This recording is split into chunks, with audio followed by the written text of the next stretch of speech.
coasts. It may give us some insight into the fall. Welcome to Sunday Night Baseball on ESPN, presented by Taco Bell. Taking center stage tonight, an early season MVP candidate on the shortstop side of the ledger for the Yankees, guy who finished runner-up in the American League MVP race last year, and Judge, and a guy who's already won the award twice, the consensus choice for best player in the planet, Mike Trout. And yes, the march continues for one of the all-time greats toward one of the all-time greatest coveted milestones in baseball. Albert Pujols 5 hits away from 3,000. With that, we welcome you upstairs into the broadcast booth with Alex Rodriguez and Jessica Mendoza, Matt Vasgersian. Let's talk about the Yankees. They're red hot. They've won 8 in a row. They have outscored opponents 62-17 over that time. And doing all the damage, it hasn't been Sanchez, Judge, Stanton, as we thought. It's been another one of their big sluggers. Well, Matt, with all those names, the best hitter on this Yankee team is Didi Gregorius. Not only does he lead this team in every offensive category, he's leading baseball. He's #1 in RBI. He is tied in all of baseball in home runs with 10. And in fact, he's second in batting average. This is a guy that went last week 4 straight games with a home run. And oh, by the way, Friday night, the first game of this series, he went yard in the 10th inning. It was a tie score in the 3rd. He goes ahead with this solo home run to win it for the Yankees over the Angels. This guy has been red hot, but it's going back even to last year when he was a cleanup hitter. Curtain call here in Anaheim. A lot of Yankee fans traveling. But when you think about all the names you mentioned, all the big studs in this lineup right now, Didi Gregorius, he's the best one. Let's talk a little bit about the Angels, Alex. They got off to the best start they've ever gotten off to at 13-3, and when they did it, the supporting cast around Mike Trout was great. They've fallen on harder times of late, losers in 8 of their last 11. And does that mean more pressure for Mike Trout? Yeah, I mean, look, when you talk about the all-time great center fielders, you talk about DiMaggio, Mays, Ken Griffey Jr., and Mike Trout. He is the complete package, a sterling player. Look, he had a hole in his swing, and it was the top quadrant of the strike zone. He's addressed that. Talking to CC Sabathia yesterday, he's full aware that you cannot get Mike Trout out one way. You got to throw a mixed bag at him. It'll be interesting to see how CC attacks him. If he gives him a good pitch to hit, we can see number 11 today from Mike Trout. First ever Angel to get through the first month of the season with 10 home runs. One of the home run leaders early on this year. Yes, this matchup is loaded with star powers, as the guys from Baseball Tonight just got through telling you, and it's true on both sides of the scorecard. Lineups and first pitch from Anaheim. Next.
Join the Uncarrier today.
more ESPN and download now.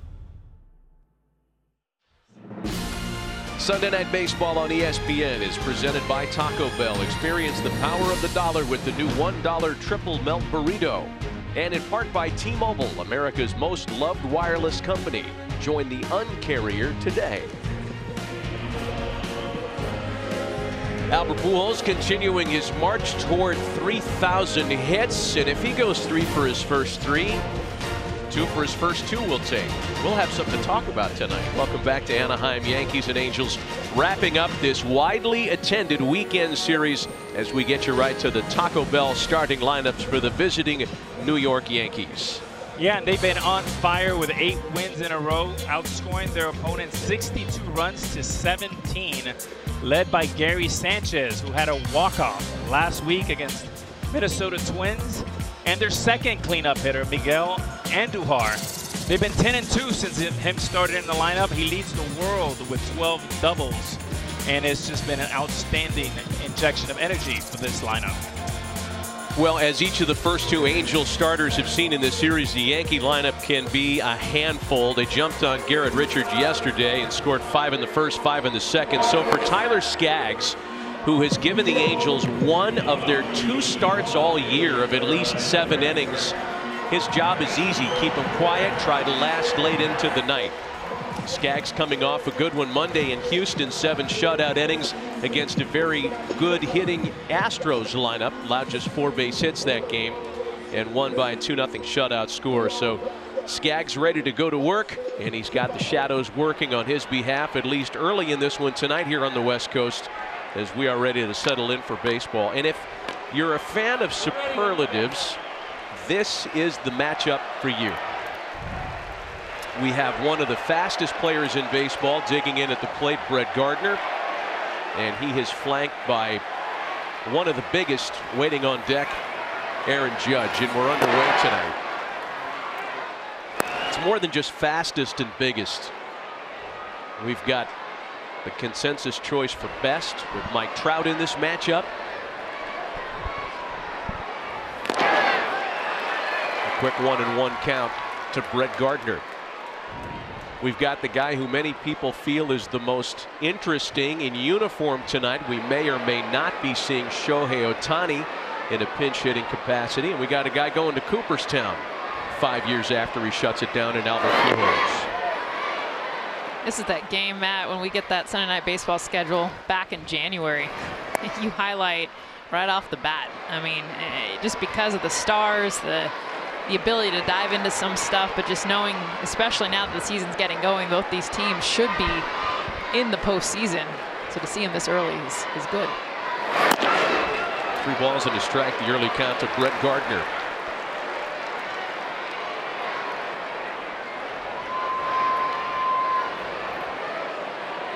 That guy has been impossible to contain. Didi Gregorius batting 3rd to start the night.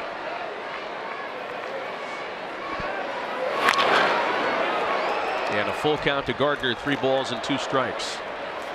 And it feels like a preview of the Midsummer Classic that will be with the Nationals in D.C. There'll be a lot of players in tonight's lineup that will be at the All-Star game. I mean, you could extrapolate All-Star appearances for the summer. You could also start talking about potential Hall of Famers outside of Pujols that are on the field tonight. And again, Albert, 5 hits shy of 3,000. George Brett got his 3,000th hit in this ballpark and had to go 4 for 4 to get there one night. So why not 5 for 5 from number 5 tonight? I'm in. And Gardner's hanging around on 3 and 2. You know, big picture here, I think this game is an important one for the Angels for the reasons we laid out when we went on the air. Mike Scioscia's guys got off to a great start. Best ever 16-game start in Angels franchise history, but they have fallen on harder times. Losers in 8 of their last 11, and really embarrassed last night. An 11-1 loss to the Yankees.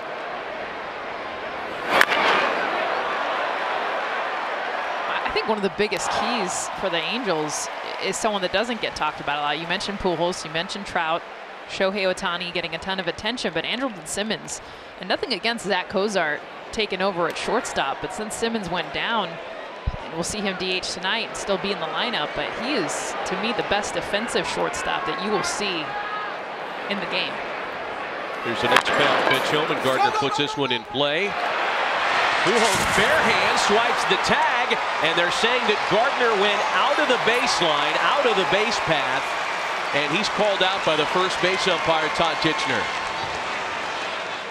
And that's exactly what Albert Pujols points out as soon as he tries to make the tag, as he points down to where you'll see Gardner's body outside of that line.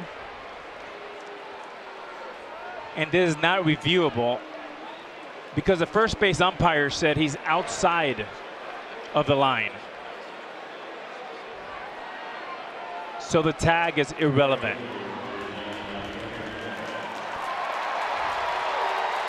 And clearly the proper call made there at first base for the first out of the ball game. Aaron Boone just wants to make sure his video guys got a good look. No challenge issued. As Alex mentioned, he wouldn't really have one to take issue with. And here's Aaron Judge with one gun and the bases empty. Judge checks in at .330, 7 home runs, 18 driven in. The on-base percentage, as you saw there, leads the American League. If you're going to nitpick with Judge's line so far, he's just 2 for his last 14 against left-handed pitching. But when you consider all the other numbers, who cares?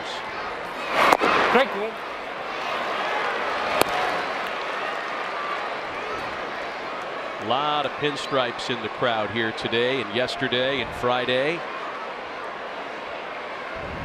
Almost to the point where they were making more noise last night than the home crowd. I mean, Didi with the curtain call Friday night after the home run. There was enough Yankee fans in the stands.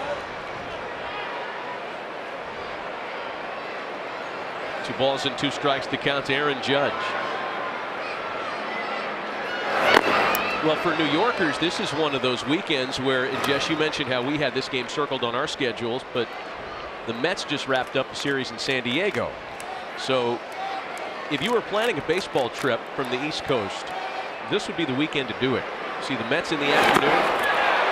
An hour and a half later, you can catch the Yankees up north as Judge swings and misses for route number 2.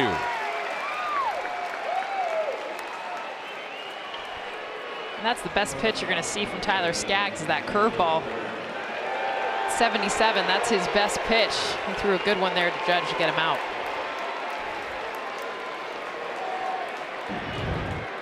And here's a nice breaking ball. 3-2 strike 3 is a pitch that the Yankees and a lot of teams in baseball are focusing on. Who wins the 3-2 pitch? It's the one count that you chase the most because you get over anxious. But what I especially liked was a 2-1 curveball to get him back into the count. And that's something that comes from Charles Nagy, pitching backwards and getting back into counts. So 2 gone and the base is empty for Major League Baseball's RBI leader, Didi Gregorius. Second in batting average, only to Baltimore's Manny Machado. And I would say, Alex, for a guy that's been kind of under the radar the last couple of years, that first ever All-Star berth is on its way in 2018.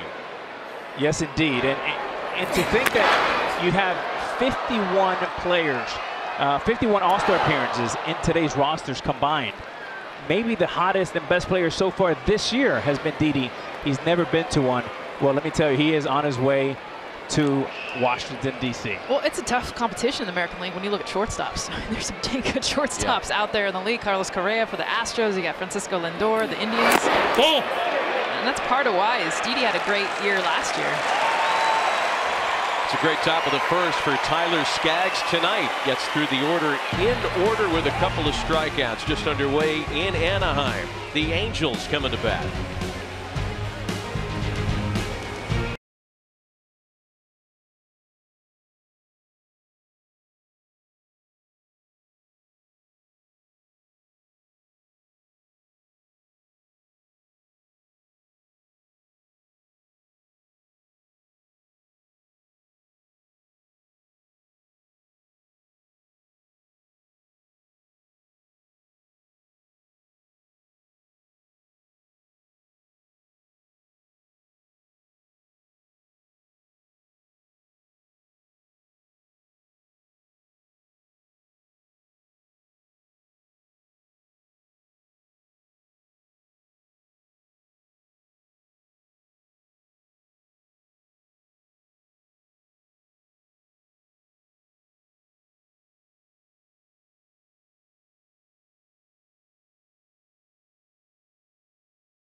To the bottom of the first as we take a look at the Angels Taco Bell starting lineup tonight. Well, all eyes, especially this week, are going to Albert Pujols, 2,995, 5 hits away from that 3,000. He's a Hall of Famer.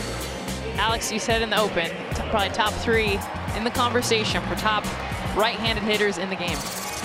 And another guy in this one that you can make a very strong Cooperstown case for, that's the 37-year-old 6-time All-Star CC Sabathia, making his 5th start of the season tonight. His 2 cents coming back from the hip strain that landed him on the DL have been very good. In fact, he's not allowed an earned run over that period in 10 1/3. Ian Kinsler, Mike Trout, and Justin Upton lead things off for the Angels tonight.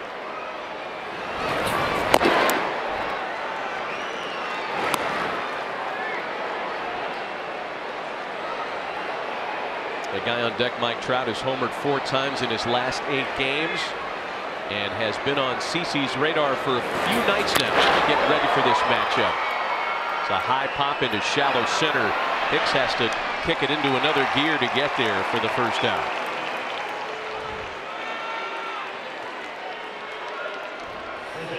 Well, Mike Trout, one of the 3 players in Major League Baseball, along with the aforementioned Didi Gregorius and Seattle's Mitch Haniger, who homered today, who share the home run lead on this day in April.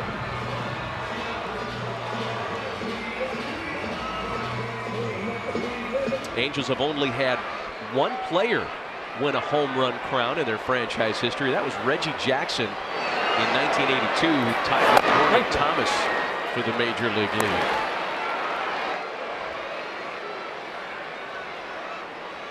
The shadows are in play. You saw 2 Yankee hitters strike out with breaking balls. Look for Sabathia to mix it in early. In our visit with CC yesterday, we asked him almost rhetorically, what do you do with Mike Trout? And the response was a laugh and kind of a throw him everything but the kitchen sink philosophy. You know, he actually addressed that he actually had a hole, and he's addressed that hole up in the top quadrant of the strike zone. He just said you have to mix it up in and out and try to get him out differently every at bat. And even asking CC, like, all right, people talk about Trout, you can get him maybe high in the zone with the fastball. And CC just laughed and was like, there isn't a hole. I mean, this guy can rake. And the ease that CC described facing Mike Trout, and just, this is not an easy at bat. Came into the hands and missed, and there's ball 4 to Trout, who in getting his game to the next level, Mike Trout has become a much more selective hitter. You know, you might ask, how does the best player on the planet get better? And it's in decreasing his strikeout rate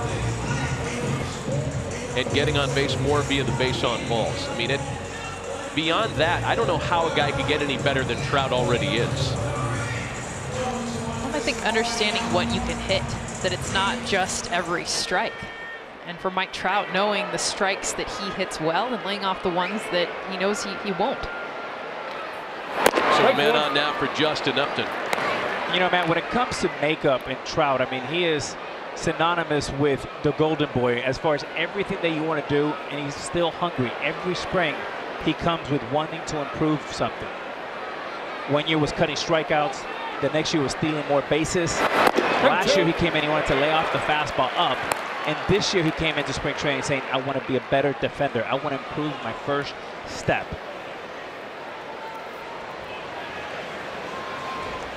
Check mark next to all that stuff. Trout has stolen 5 bases without being thrown out this year. Sabathia, the left-hander, quick to the plate. Ball's outside. As he misses to Upton, and it's a ball and 2 strikes. And if you're Mike Scioscia, coming back from a very tough game yesterday, an embarrassing game, look for him to put the game in motion. Look for him to look for positions to hit and run, and steal, hit behind runners. Around the plate. You really want to take the game to the Yankees, especially early. And Upton sends the ball to left center field. Gardner drifting over to make a fine catch on the run. Look, for a minute like that ball had a chance to get into the gap. Well, you talked about the speed of Gardner, and it's the jump first. And that's what I think doesn't get seen when you see the speed of once he gets to this ball. This ball's driven. It's a slider down in the zone. Upton does a good job of getting his barrel down to get this pitch pretty much on time. Drives it into the gap, but Gardner, the jump that he gets, the read, getting into the gap of where it looked like it was going to end up, making it look easy. Talking about first step, he seemed like he was full speed, one step off. Great jump, great play by Brett Gardner. So now the 10-time All-Star and 3-time MVP, Albert Pujols. Pujols letting it fly on the first swing from Sabathia. Albert starts play, having hit safely in 9 of his last 10.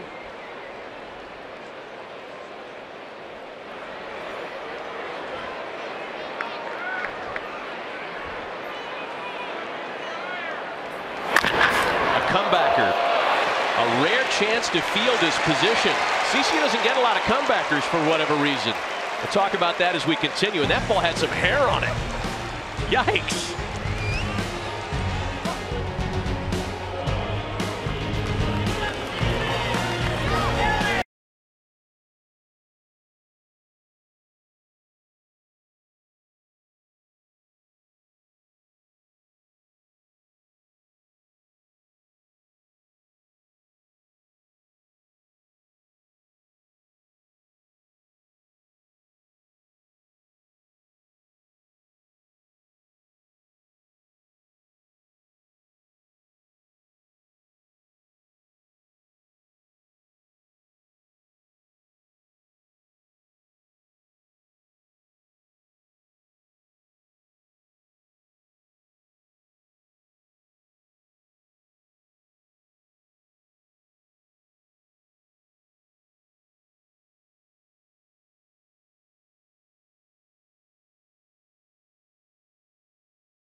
Scoreless first. We head to the second for Stanton, Sanchez, and Hicks.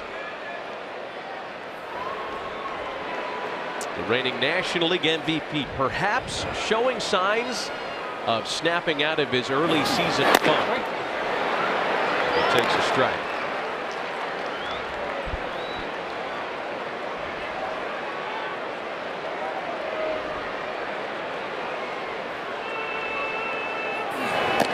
First glance, the numbers don't look like anything to wring your hands over for Giancarlo Stanton.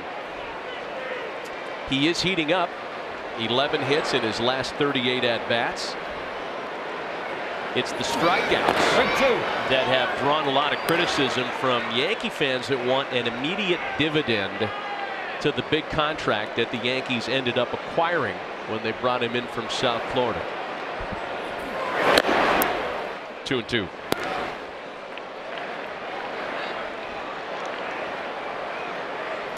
That's a lot of punch outs.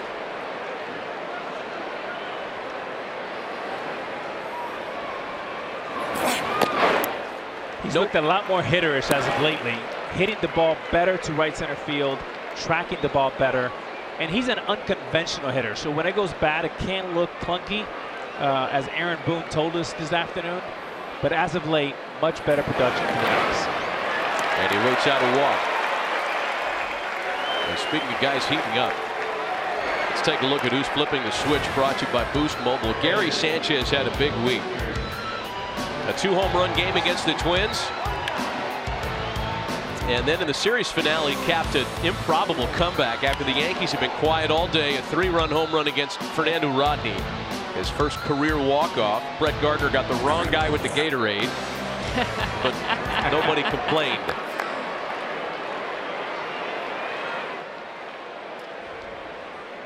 RBIs in the last 14 games.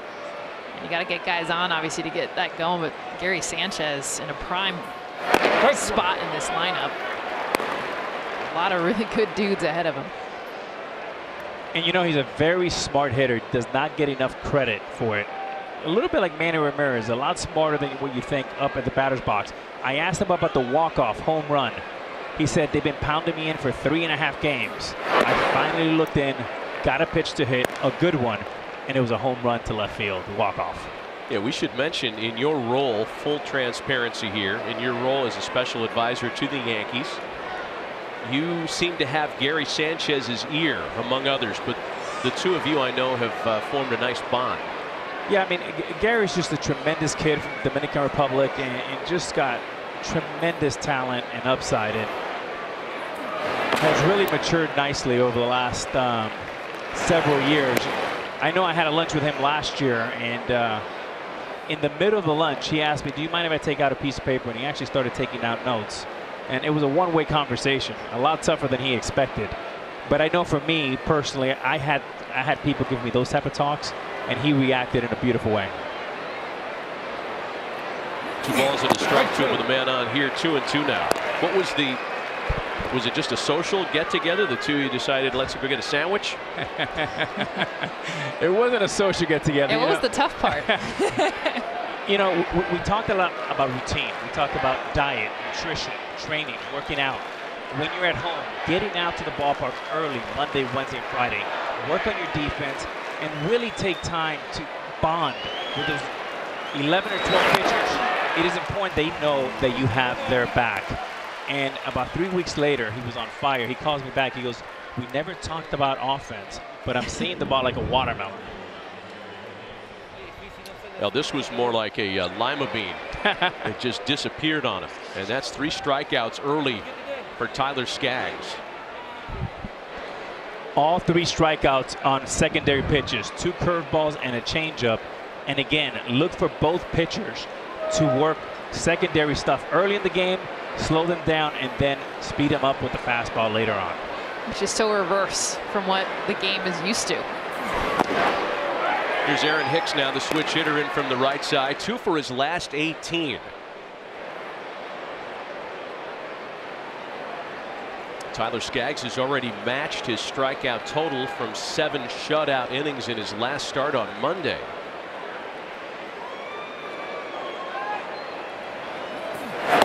This kind of outing, if this is what Skaggs is going to give the Angels tonight, could not come at a better time. Because the Angels bullpen, despite having a day off tomorrow, the rotation for that matter is in something of a state of disarray. Mike Scioscia keenly aware of the short starts that his staff has been victimized by. Oh no!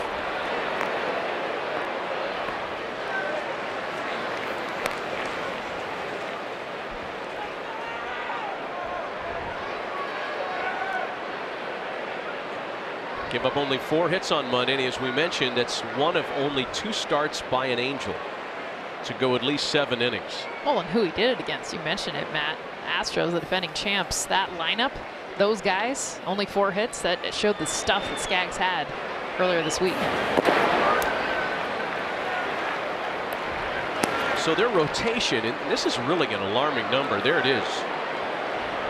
4.74 innings per start this season. That's the smallest number in baseball.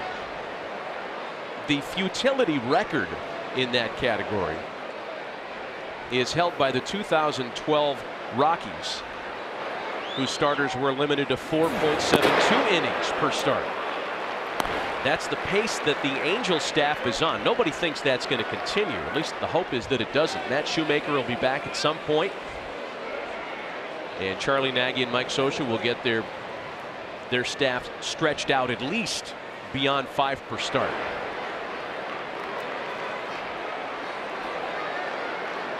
Meanwhile, another full count, 3 balls and 2 strikes to Aaron Hicks. Stanton stays put, and Hicks taps it on the infield. Kinsler's got only 1 play, got to get it there quickly, and they do just get Hicks.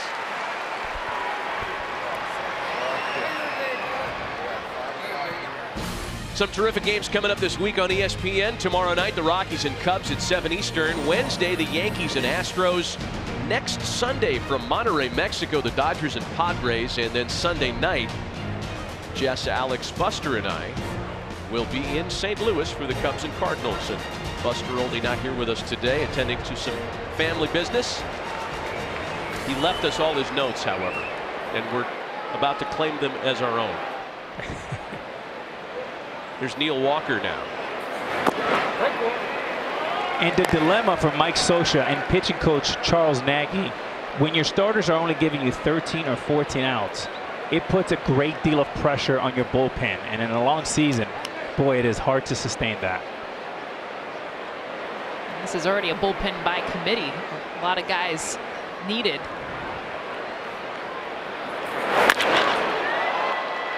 Walker with the ball slicing out of play.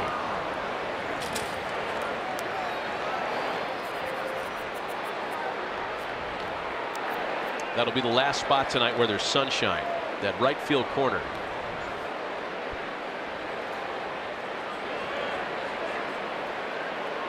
That's where Reggie Jackson went down to the fence and said, "I must kill the queen" in The Naked Gun.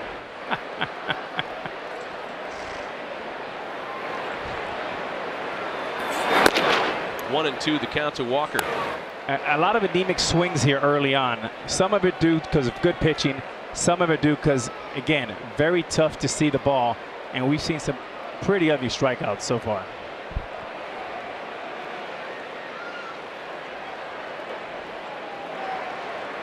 Stanton reached on the leadoff walk. Sanchez struck out. Hicks grounded to second.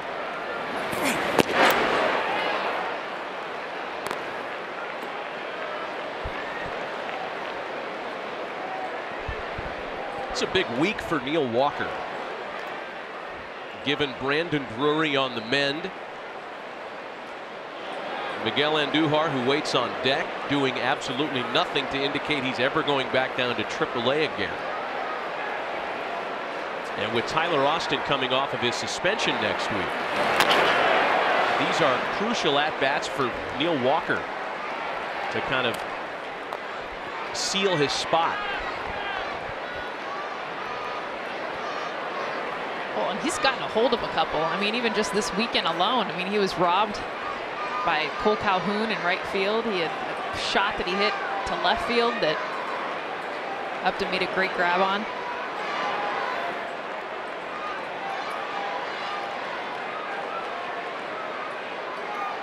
Two from Skaggs. Got him swinging. 4 punch-outs for Tyler Skaggs through 2 innings tonight. Skaggs showing him who's boss in Anaheim. It's the best I got.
TROUT, and as of this afternoon, Seattle's Mitch Haniger, who hit his 10th.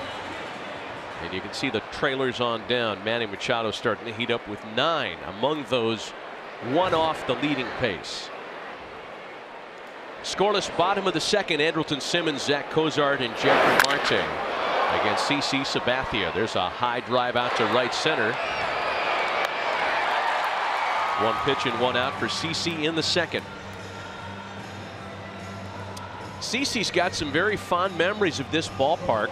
In fact, he shared with us yesterday that in 2001, during his rookie season, this was the first California ballpark that he pitched in as an Indian, and as a result, he had about 300 friends and family from Vallejo and the East Bay and up north come down here and watch and support him.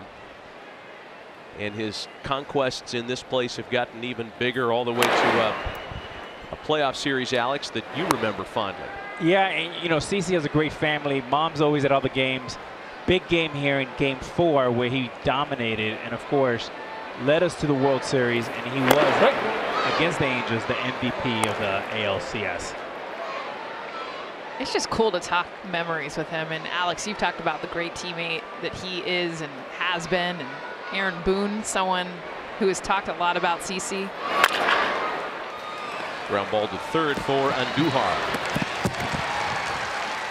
Their playing days back in the Indians, and in fact, CC was the first one to call all the Yankees when Booney got the head job, to just say, look, I just want to fast forward so you guys can get to know this guy. I played with him. I know that he's going to be great for us, but the bond that they have going back, but even just how interesting, and we see it a little bit more now when it's your teammate and now it's your manager. That's Robin Big from MTV. That's such a Booney face, by the way. You know, one of the subtle but great moves from Brian Cashman, bringing back CC Sabathia. You know, we buried the lead a little bit, of course, with the big acquisition from Stanton. But what he's done for that clubhouse, he's a world champion.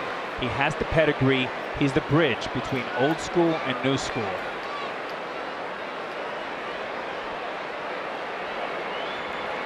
Nothing in 1 the count to Jeffrey Marte. A 341 hitter at the start of play tonight.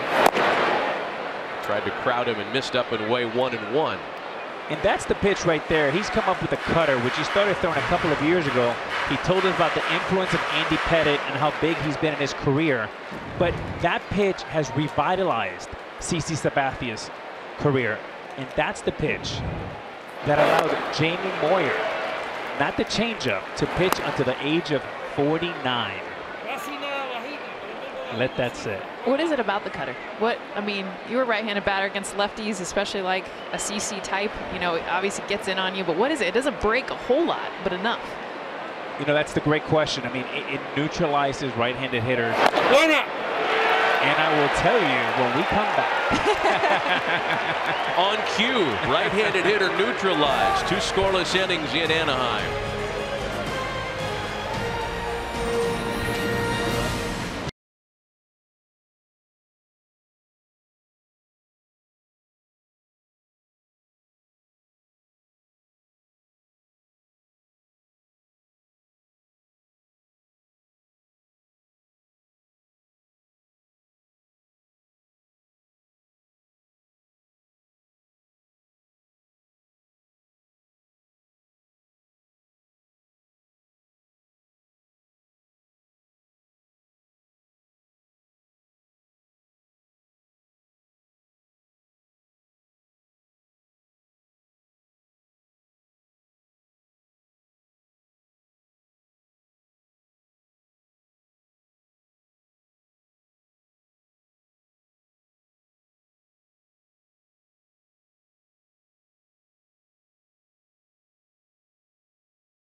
Pretty much baseball is everything over there.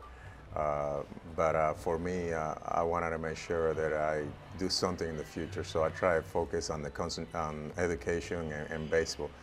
And my family gave me pretty much everything that I needed as a child. Whether it was a bat or a glove, we were poor, but somehow, you know, I would have borrowed, they would have bought me something, and you treasure that for years, you know, because you didn't have that much money. What is your legacy in St. Louis? What is the one thing you're going to think of that great era for you? It's just the best playing in baseball. People are great. I always say, I use the line that I came as a little boy into St. Louis. I left there as a growing man. And I don't believe I left there because I still go back there with my foundation and do all the work. What does 3,000 hits mean to you? And what's more important, 3,000 or 600 home runs for you? I would say both, but I think if I had to choose, I'd say 3,000 hits. I mean, that's a lot of hits, bro. Last question for me is 600 home runs. What does that mean? That's a big number. Yes, it is. 500 was a big number. You know, I don't know, bro. I'm just blessed. It's been an unbelievable career. I tell my friends and I tell my families, I tell, you know, people, I believe if God would have given me an empty notebook with 1,000 pages to write my life or to write my career where my 18 years of my career were going to be, I wouldn't even become close to what I have accomplished. Just a part of the lengthy sit down that Alex had the opportunity to have with Albert Pujols before this series, as with one away, Gleyber Torres digs in. You know, you touched on something with him there, Alex, and the charitable side of Albert. He's not out there in front offering a lot of the information as to his foundation. He never talks about the trips he makes to the Dominican with toys and cash to distribute and then go back home. He doesn't bring a PR agent with him for that stuff, but that's a huge part of his legacy. He shared that here in Southern California as well as in Kansas City and St. Louis, as he discussed with you. You know, he's a man of faith, great family, great father. Really, the game means a great deal to him. A student of the game, a teacher of the game, and he does more for the young kids that goes untold than any player that I've been around. Ball 4 to Gleyber Torres, so a 1-out walk. Second pass issued by Skaggs tonight. You know what was cool, Alex, is seeing you right after that interview, and you almost had a glow to you. I mean, the fact that you get the two of you guys to sit down in a room, and the interview was even much longer than that. You guys got into so much stuff. But what was probably your biggest takeaway? And you've been around him a long time. First of all, I think he's in tremendous shape. It starts that he worked really hard. But, you know, to me, I've been an enormous fan of Albert, watching from across the way, from the other dugout. We've had many conversations about pitchers and hitters and studying the game. First, I'm a fan, Jessica, and I really just enjoyed learning and kind of hearing what he had to say, how he reflects on 3,000 hits, 600 home runs, and what his legacy was in St. Louis, what his legacy was here with the Angels. It's crazy to think there's only 3 that have done 3,000 hits, 600 home runs, and to know that Albert and Alex, you're one of them, but he's so close to getting to that. I was hoping to be today. Well, I think we all were. Ball and no strikes against Brett Gardner to 1-1 now. Yeah, it is very tight company when you talk about those numbers. Hammer and Hank, the Say Hey Kid, and the man to our right. Albert will be in there shortly. A ball and a strike to count to Brett Gardner. A 1-out walk to Torres. He's recorded first. Here's the curveball. We haven't seen that pitch a lot to start at bats. I think it's interesting the way Tyler Skaggs has gone through the order first time. 4 strikeouts. And through the first 10 batters he's faced, he's thrown only 2 first pitch curveballs. That bucks a trend.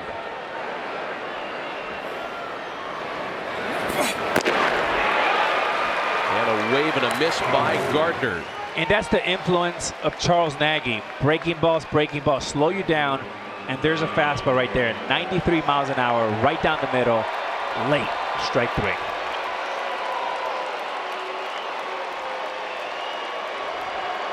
We asked Charlie yesterday about the first pitch curveballs, and he kind of sheepishly looked around and see, I throw a first pitch curveball every once in a while. Then you look at the number, and it's half the time. Yeah. More first pitch curveballs than anybody in the game. Let's see what he starts Aaron Judge with now with 2 gone. There it is. First pitch curveball swung on and missed.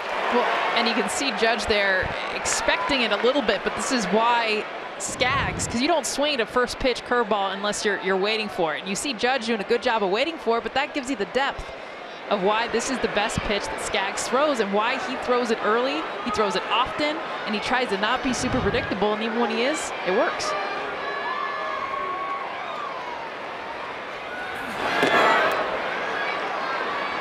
As much as that curveball is a good one, and he uses it frequently, especially early in counts, there are a lot of people around the Angels that feel like the changeup is the most important pitch for Tyler Skaggs. Maybe not his best right now, but the most important.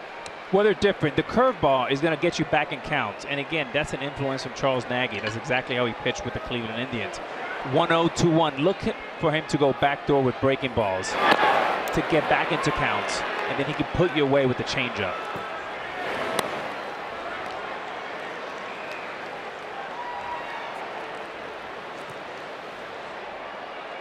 Two balls and a strike to count to Judge. One of the 5 strikeout victims so far tonight for Tyler Skaggs.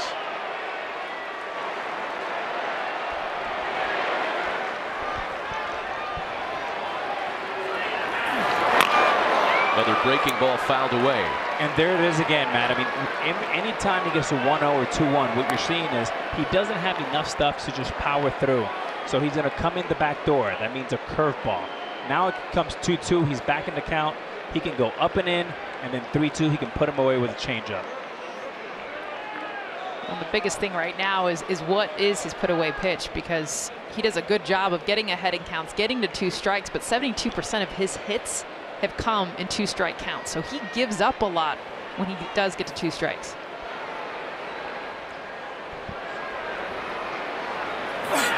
Outside. Just missed. And by the way, facing a guy who is much improved against the breaking ball.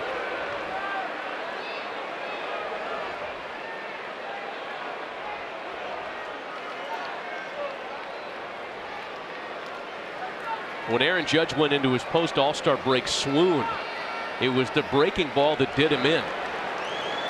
See what Skaggs comes with on the 3-2. Got him. Snuck the fastball by the big fella. 6 strikeouts for the left-hander. Still scoreless.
Nobody concerned with the fact that we haven't seen a hit in this game yet. Don't let that get in your way of a good time. CC Sabathia back to work, bottom half of the third. Chris Young, Rene Rivera, and the top of the order, Ian Kinsler. Quickly 0-2 to Chris Young. An all-star back in 2010. And since his Arizona days, the veteran right-handed hitter has been well-traveled. Some time with the Yankees, a year in Boston, some time with the Oakland A's. And he has made quick work of by Sabathia for his second strikeout. Sunday Night Baseball on ESPN, presented by Taco Bell, is brought to you by BMW. We only make one thing, the ultimate driving machine. And ensure for the strength and energy to always be you.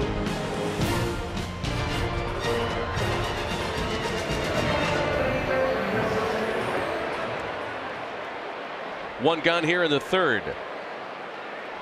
We're going to bring you right to the front row. How about that? Rene Rivera, the catcher. 4 strikes to start the inning for CC Sabathia. There's got to be a better seat for us, isn't there? There we go. That's more like it. Oh, it's so good. I love those views. Just if you can take in a ball game and you feel like you are on deck.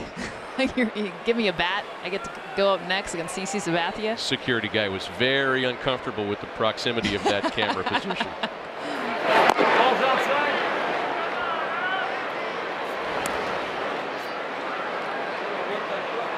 You know, one of the things that I miss most about being, you know, CC Sabathia's teammate is the midsummer barbecue party he would throw at his house in New Jersey. Great chicken, tremendous barbecue ribs. So this Amber, doesn't surprise me. I love what you said too, 100% participation. Like the whole team would show, which just tells you how much everyone loves CC. Loves and respects. But I even think they like the ribs even more. So maybe not the bird, it's the food. 3 balls and a strike to Rene Rivera. You know, I could just picture CC with like, can you just like, he's got the barbecue, he's got the apron on, he's got the like. I mean, he's got the indoor basketball court. I mean, CC's a total package, and he's so important to the organization, to the young players. He's doing what Andy Pettit did for him. He's doing it for all the young players, the Severinos, so on and so forth. There's a shot out to left field that Gardner handles. Of the loudest contact of the night. It too denied the game's first base hit.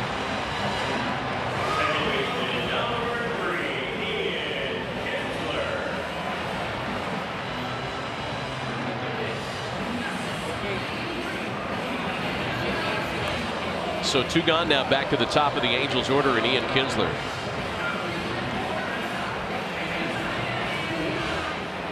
I think one of the things that I was surprised in our visit with CC Sabathia yesterday to hear is that in this day and age, with all the advanced scouting tools available to players, endless streams of video, data, numbers, meetings, conference calls, WebEx. I mean, we could keep going. He doesn't do any of it. He doesn't watch video. He doesn't look at the lineup before he goes running out there. He is truly old school. What he feels on that given day, what he knows instinctively to do based on past experiences with these hitters, and perhaps his greatest scouting asset, he's actually a baseball fan. Just watches games, and that's what was so cool. Is we're sitting in the dugout talking about Trout, talking about Kinsler. You know, all right, what do you got for these guys? And he just smiles. He's like, I don't watch that stuff. And Alex, you even said you haven't heard of a pitcher that doesn't look at a scouting report, doesn't. But what he does do is he watches games. Or talk about old school. He just sits on the couch when he's not playing, and he's pulling up the Angels from 2 weeks ago just live, and he remembers.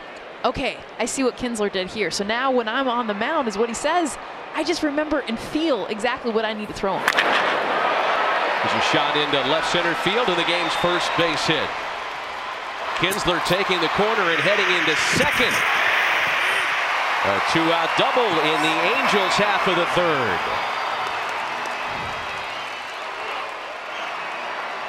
Is the crowd booing?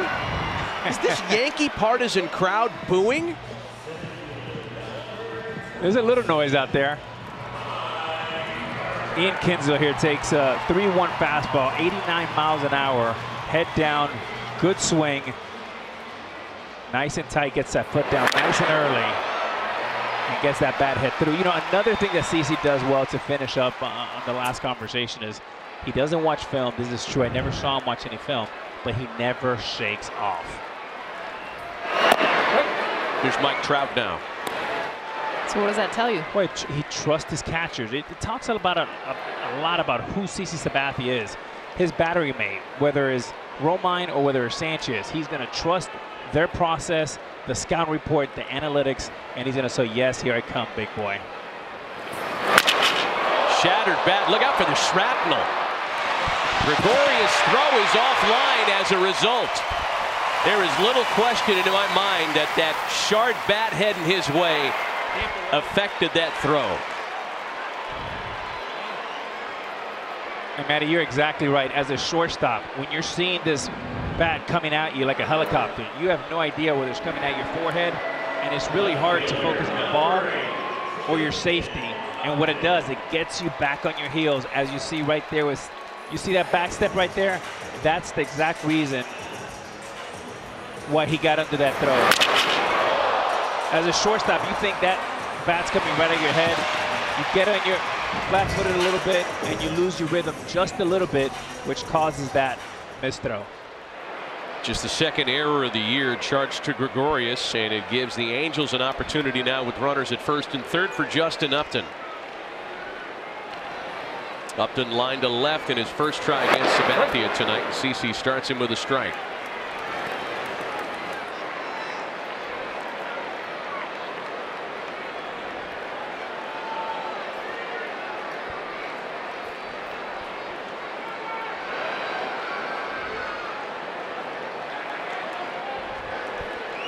First opportunity really to score by either side tonight. Ball's inside. You know, with Sabathia, and it's something to be mindful of as we approach the middle innings here, he has not gone much farther. In fact, he hasn't gone any farther this year than 84 pitches. 22 batters has been the most he's faced in a start this year, and that was in his first assignment of the season. CC 2.0, the guy we've been talking about, who features the heavy diet of cutters and kind of ditched the four-seam fastball, isn't the into the 7th and 8th inning guy that he was just a few short years ago. Early in his career, he wanted to strike you out. As he told us yesterday, he wants to induce early contact. Early contact will take him deeper and deeper into games. Ball's inside. Just missed Upton. Well, StatCast presented by AWS shows us that nobody's really squaring him up. Second lowest average exit velocity in the game. Well, that's, I think, a huge tribute to the fact that his fastball percentage, the amount of times he throws his fastball now, has gone down. Because he's throwing secondary pitches, he's getting that soft contact.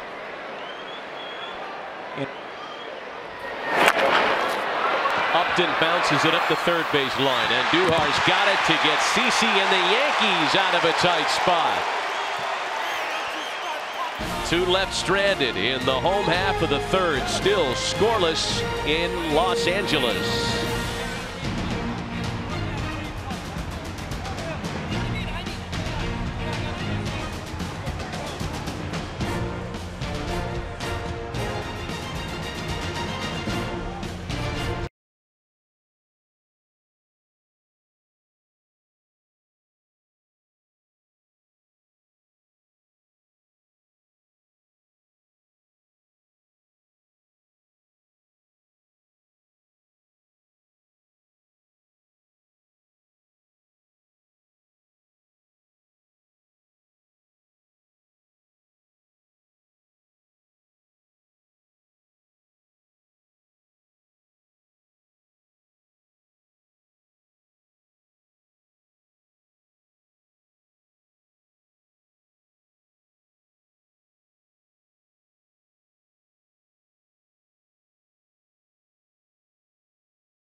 I just thought maybe the umpire might have been going after CC, so just trying to get in the way there of any problems escalating. Well, Booney, you've talked a lot about how much you've enjoyed, obviously, this team, all the players, the fun, the selflessness. Who are some of the guys that have stood out that have really, you've kind of honed in on to really enjoy? Well, some of our stars early, I mean, between Aaron Judge and Didi and Giancarlo, all the things that they've meant to this team and the selflessness has been, it shows up every day, and I think everyone feeds off of that. Booney, thanks for the visit, man. Best of luck the rest of the way. Thanks, guys. So we pick up the top half of the fourth after that little dust up was squashed, and Didi Gregorius leads things off against Tyler Skaggs. He takes a breaking ball up and in.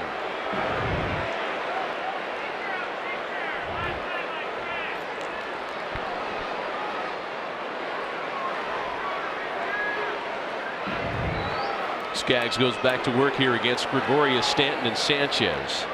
That seemed to come out of nowhere. You know, we looked down at our scorecard and looked up, and Booney was on the field going nuts with Angel Hernandez. Was the 1-2 pitch, that borderline pitch there to Upton, a part of that? I think that, but you know, playing with CC for so long, very seldom do you see CC get upset or lose his cool. So when he does, he must have a pretty good case. Gregorius retired to start the fourth.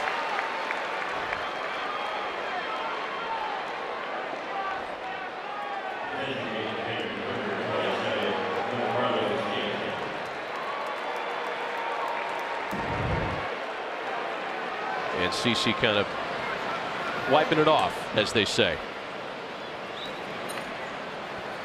So one gone now for Giancarlo Stanton, who walked in his first try tonight. One of the 2 walks and the only 2 base runners against Tyler Skaggs, who has turned into a big part of the story so far tonight, quieting down the biggest run scoring lineup in baseball, and a group that put up 11 runs yesterday in a lopsided win. And it's really been that arm side fastball that he's thrown very accurately to get the corner to a lot of these right-handed batters, and then the curveball. That plus pitch will mix in the change, but these guys know the curveball's coming. And yet the way and the times that he's locating his fastball to not be predictable with really those 2 pitches is what's caused him success through the first 3 innings.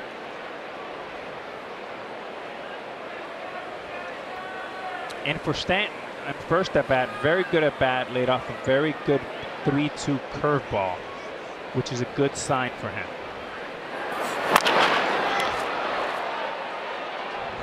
Tomorrow night on ESPN Plus, the Padres are in San Francisco to start a 3-game series with their NL West rivals. Padres Giants, 10:15 Eastern, 7:15 Pacific. All Major League Baseball games on ESPN Plus are now streaming live on the ESPN app, so start your free trial now. Outside. 2 balls and 2 strikes to Stanton.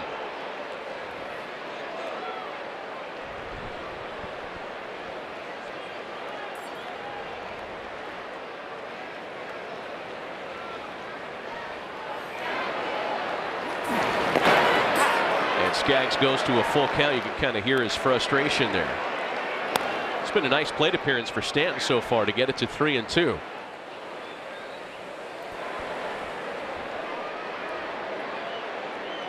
Last time he threw him a curveball on this count. Be interesting if he comes back and tries to trick him up with a fastball inside. He was waiting for it. That smashed into the corner in left.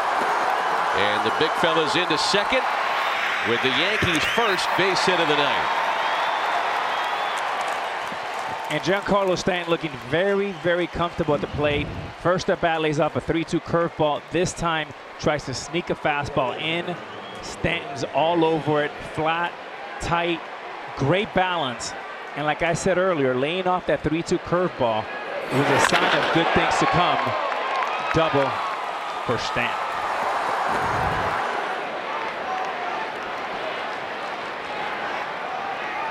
That sounded like a video game moment. I mean, the cleanness of that base hit. He stands in scoring position now for Gary Sanchez. Sanchez has hit safely in 10 of his last 13. Chance to pick up a run. And it's a first pitch curveball that has him out in front. You know, I want to get back to Stanton for a second because there has been, you know, so much talk of the slow start. And Jess, you pointed out in our discussion for this game during the week that, you know, the guy won the National League MVP award last year and had a similar start to the season.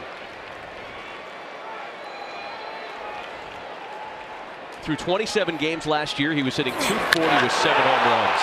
Oh, Gary Sanchez liftoff. Good night now. Oh, man.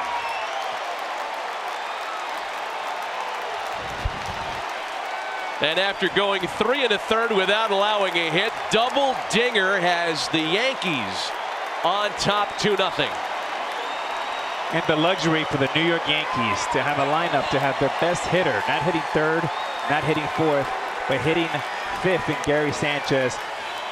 Anemic swing on the first pitch curveball, fastball right down the middle, 92 miles an hour, and that's an explosion. That ball landed in the Bronx. No doubt.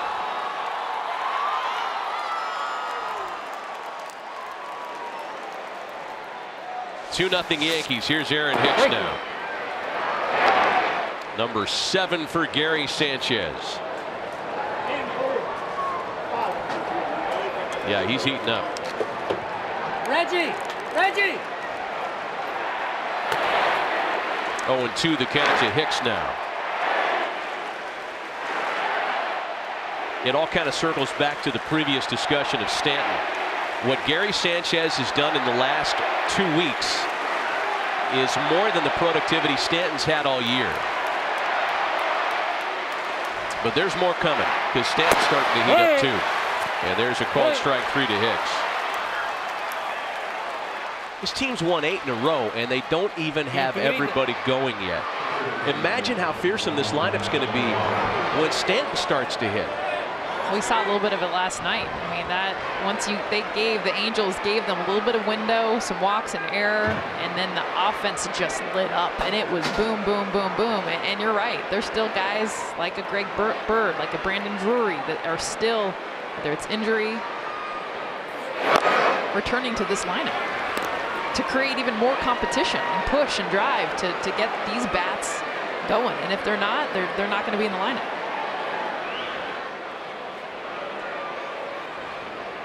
Two in with 2 away now for Neil Walker.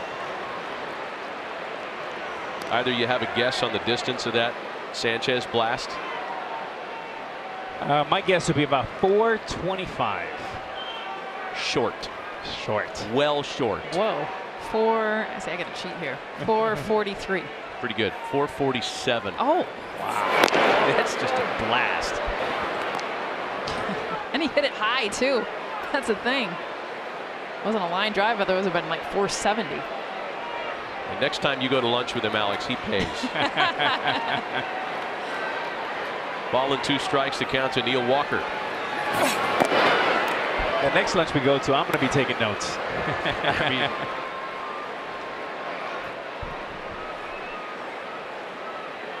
you know, if you think about Judge and Stanton getting all the headlines, the beneficiaries of that are Didi and Sanchez.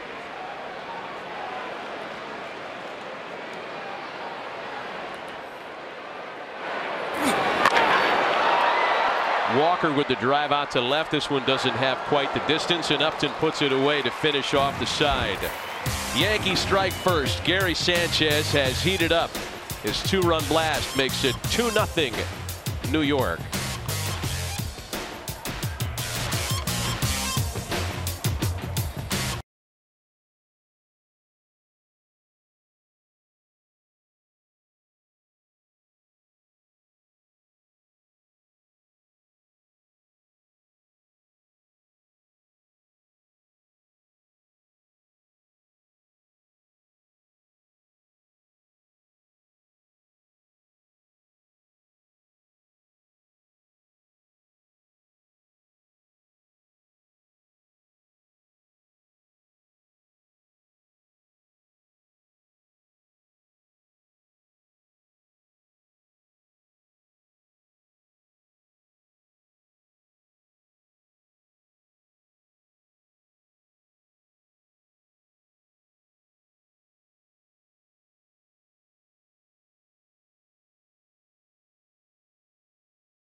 Ranking sweep in Southern California this weekend on top 2-0.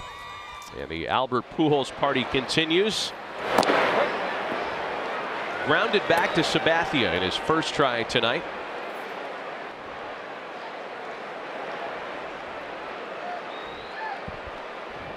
I think both ends of this matchup, we've already documented Pujols. And you get to 3,000 with 600 home runs, you're going into the building.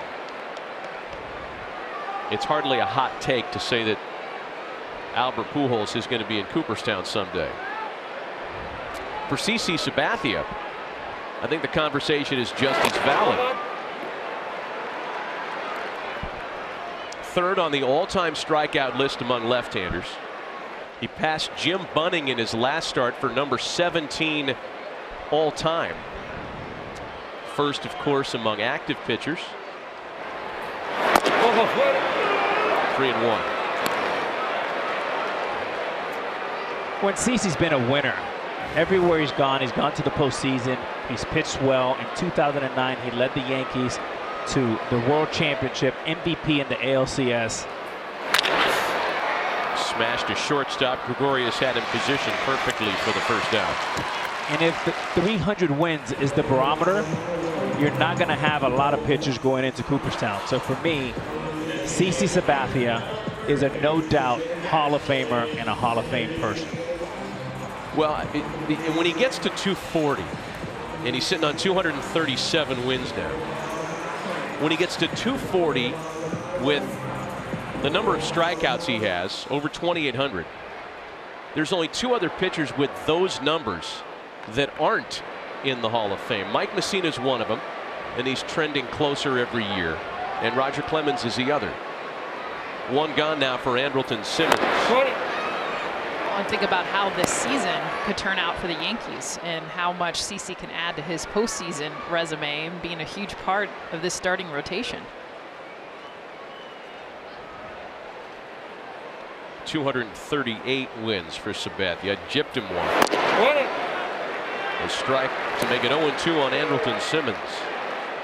Well, he even talked about how many more wins, how many more numbers he might have had if it was something he ever thought about. He's like, why think about it now when I never have in my career? But he's like, gosh, maybe if I had, maybe I'd have some more. Simmons with a ground ball for Gregorius. Makes a nice play to his left. And one shortstop puts away another for out number 2. The Major League Baseball Junior Home Run Derby allows kids 14 and under to compete in the National Home Run Derby Championship during the 2008 All-Star Week in D.C. Register for free competition in your local community at jrhrd.com.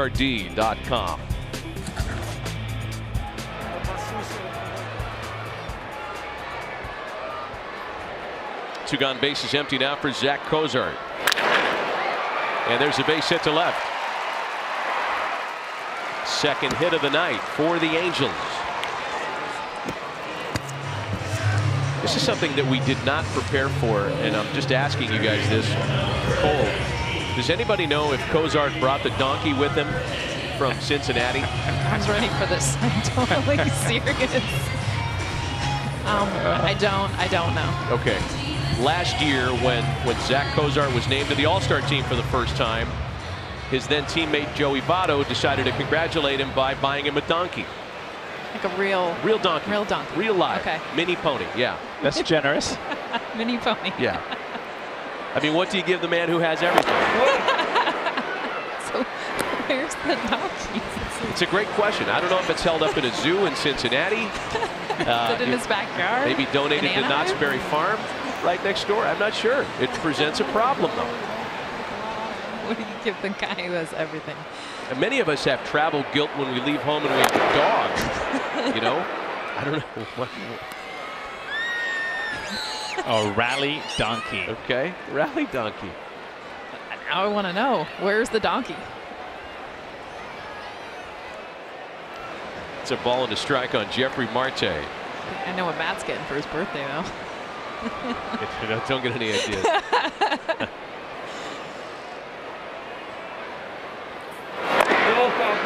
You know, Jeffrey Marte is one of the most feared hitters by catchers and umpires. He's got the helicopter finish, and he's actually knocked out several catchers, and Paul Emmel just a few weeks ago was out. So catchers and umpires, beware. Jeffrey Marte. What'd you call it? Helicopter finish? Helicopter finish.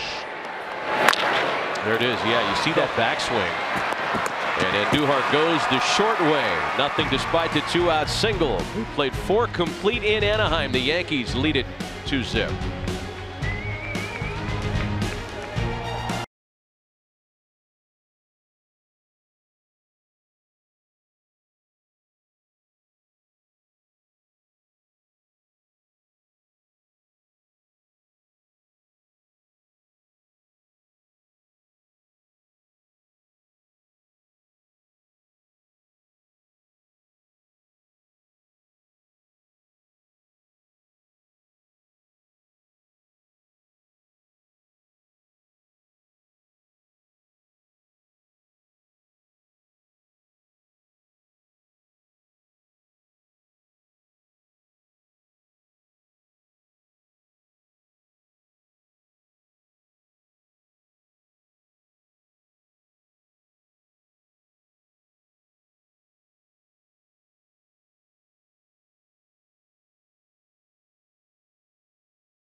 Clutch situations. Goodyear more driven.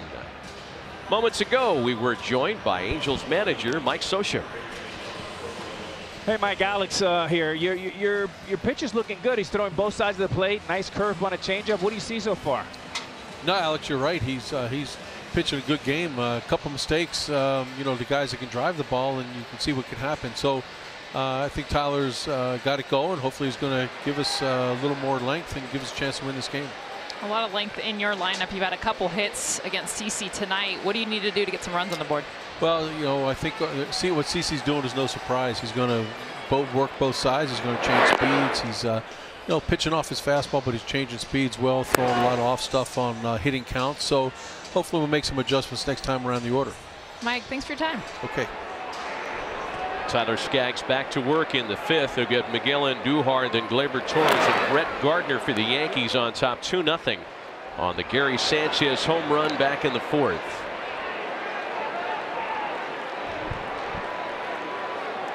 Yeah, just the 2 mistakes, as Mike Scioscia mentioned, the double to Stanton and the 2-run homer by Sanchez.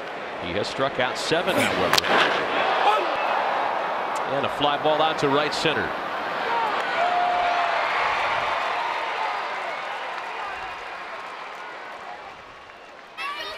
There were over 42,000 hits last season. All you need is one a day to keep your streak alive. Download Beat the Streak today and compete to win $5.6 million. Go to MLB.com/BTS or download Beat the Streak in the App Store today.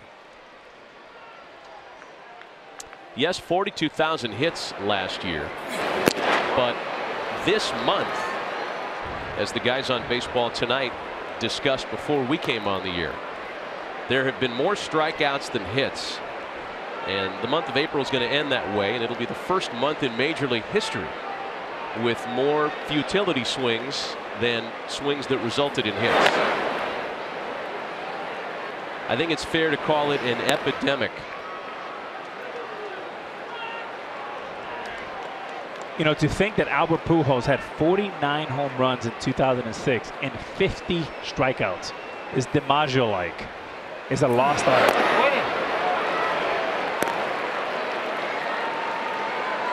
That's a good point, and for a guy who has walked more than he struck out in his career, that type of player that can hit for power and not strike out seems to be a dying breed. Well, and there's so many ways it can go with what, because that's the next question that gets asked is what's been a part of the game that's changed, and it isn't just one thing. And obviously the hitters are better. There's more acceptance of strikeouts because of the power game. Those numbers, and even we've seen MVP type stats with Stanton and Judge. Diving stop by Marte to his feet, strong throw in time to get him. Now the Yankees will want to take another look just to be sure, but a fine play by Marte if the call stands.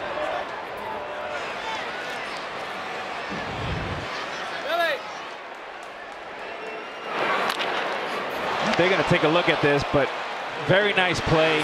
Strong throw across the infield. Well, Torres is so sure that he's safe, he refuses to leave the premises. I mean, he's still standing out there as though he's going to be running at first. And the Yankees aren't challenging the call. Oh, boy. Oh. Looks like they've got one. They're not challenging, or they are. Oh, yeah. They've got to. Yeah, I think they've got one that is overturnable here. Ball's not there. Ball's not there. Yeah.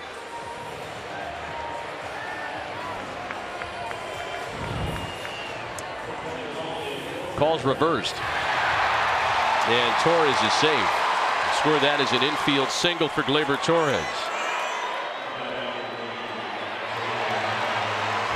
Going back to the Albert Pujols conversation, he told me yesterday, for a guy that's going to get 3,000 hits, 600 home runs, is going to drive in 2,000 runs. He talked about learning from Oquendo and Tony La Russa in St. Louis and the importance and the pride that he took in putting the ball in play with 2 strikes. Top of the order, Brett Gardner now. Gardner swings at the first pitch and sends a drive to center. Trout's under it to make the play. And Torres returns after a well hit out number 2.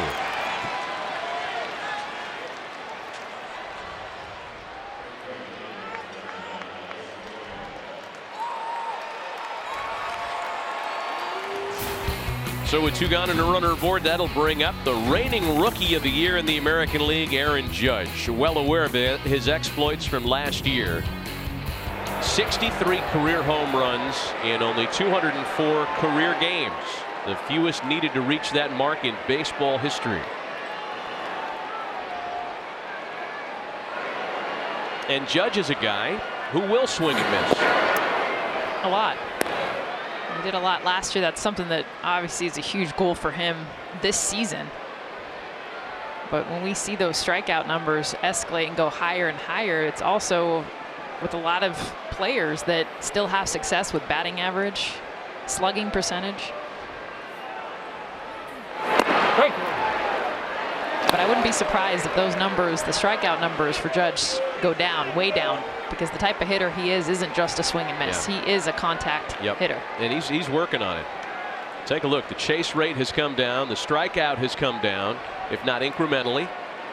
That's still a step in the right direction for a guy who's only a second-year player.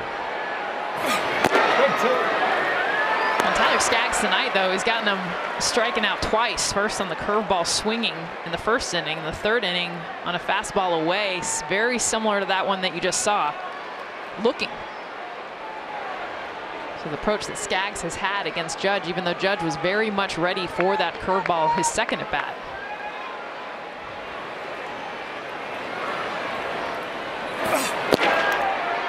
Two balls and 2 strikes. That's why I think we're seeing more fastballs in this third at bat.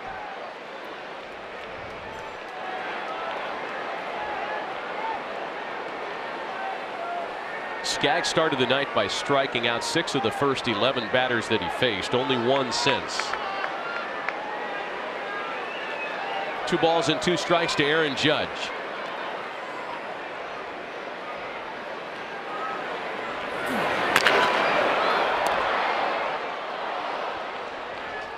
And he's had him off balance all night. We talked about the curveball strikeout.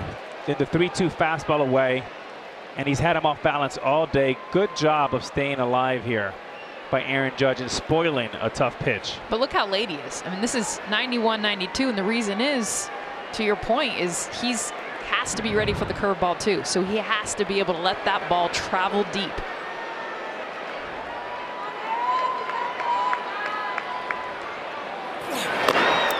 Full count now, 3-2. It's been the time of the night that has gotten the Angels staff in trouble. We mentioned it earlier that their starters are averaging fewer than 5 innings per start. Skaggs has been very good tonight, but it's a pitch count that's already at 94.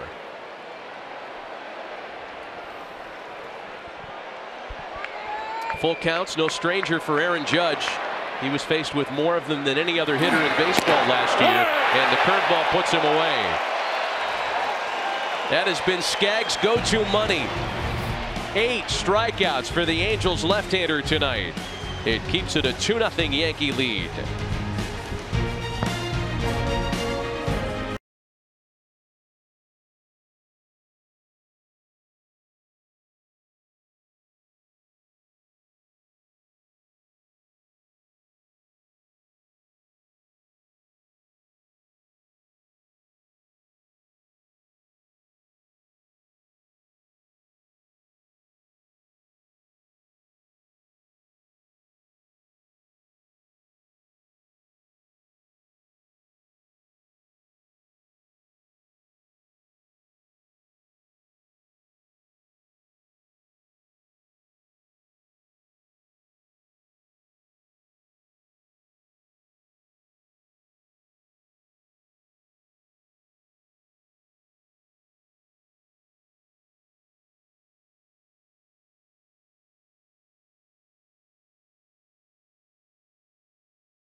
Top 2-0 with CC Sabathia back to work. Back with Jessica Mendoza and Alex Rodriguez, Matt Vasgersian at Angel Stadium, where the visiting Yankees, who have traveled their fan base well, are halfway through completing what would be an impressive 3-game sweep. Chris Young is sawed off. CC Sabathia has been busier fielding his position tonight than in quite some time. How about the spread of pitches too? He's been pretty much even with his fastballs, 2-seamers, 4-seamer, throwing in the cutter, the slider, and the change, all pretty much equivalent in the amount that he's thrown all 4 or 5 of those pitches.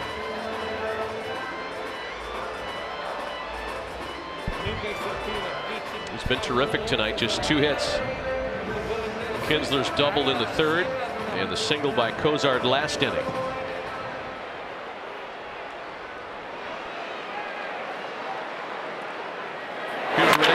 Now.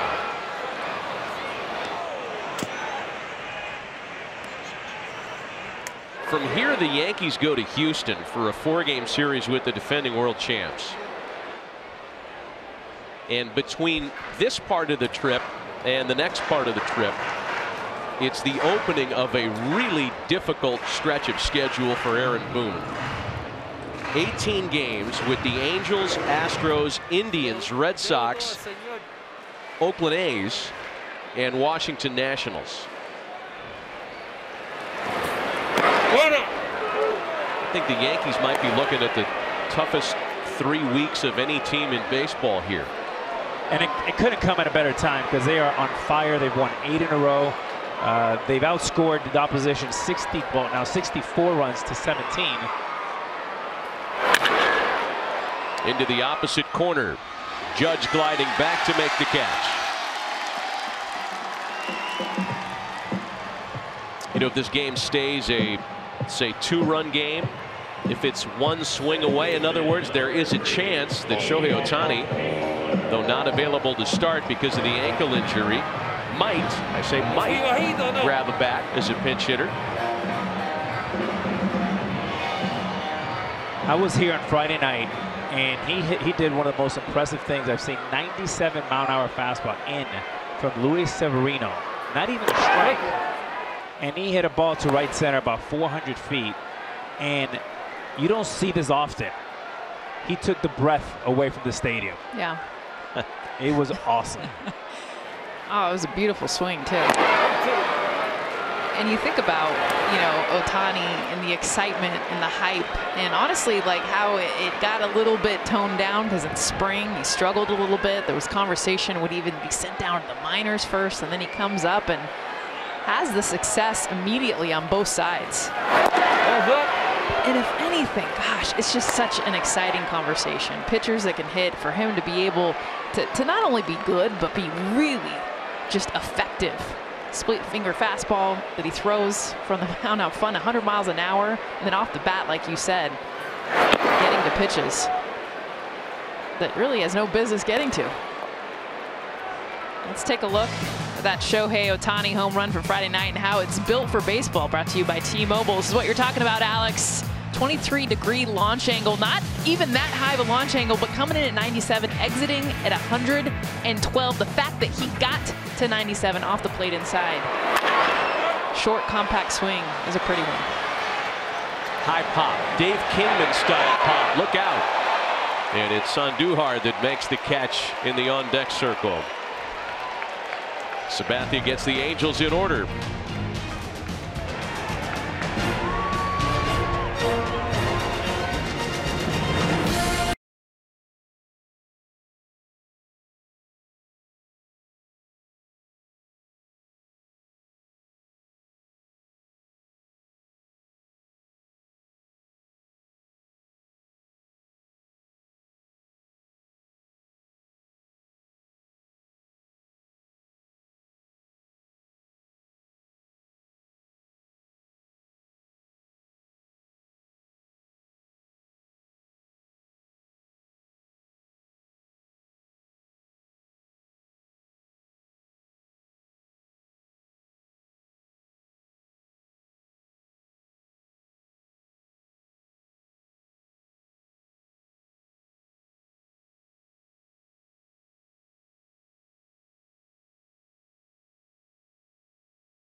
Wow. Get used to that, Major League Baseball. It's our Sunday night focus, the impact rookies in Major League Baseball. There's a new exciting group every year, and this season's no exception. You saw the highlights of Acuna, Ohtani, Torres, and Villanueva. Tyler Austin 5 home runs. He's serving a suspension and unavailable this weekend, but this is a really exciting group. It'll be Didi Gregorius leading things off here in the 6th with the Yankees on top 2-0. So in that group, is there somebody, Jess, that jumps off the page for you? Oh my gosh, and he has since spring, Ronald Acuna Jr. And with all the hype, and now it's almost expected you get these top prospects that come up, and if they're not lights out from the beginning, it's almost you're disappointed, but he's lived up to that. 421 average. He just got called up Wednesday, by the way. 5 extra base hits, 4 RBIs, and that home run that we saw just a few days ago. This is the #1 overall prospect in Baseball America, and he is something to watch. Not just the power, the speed, the athleticism. I'm excited. 2 balls and a strike to count to Didi Gregorius. I mean, we were starting the season with the Yankees talking about how Gleyber Torres was the can't-miss phenom. Miguel Andujar has come up and done him one better. And the Yankees are well represented on that rookie list as well. I mean, you can go several ways with the Yankees. For me, is Ohtani. I mean, here's a guy who's hitting moonshots like Darryl Strawberry, throwing fastballs like Chapman and a split finger like Mike Scott. And if that's not enough, he's also the fastest player in the Angel roster. It's unbelievable. Where can you buy that stock? Jess, you're buying. Oh, yeah. We'll have some time to Google it because there's going to be a pitching change. Skaggs gone after 5 1/3. We'll be right back.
Not this appropriate this week. In the end, whose career will have accomplished the most? Is it that of Pujols, Trout, Aaron Judge, or Shohei Ohtani?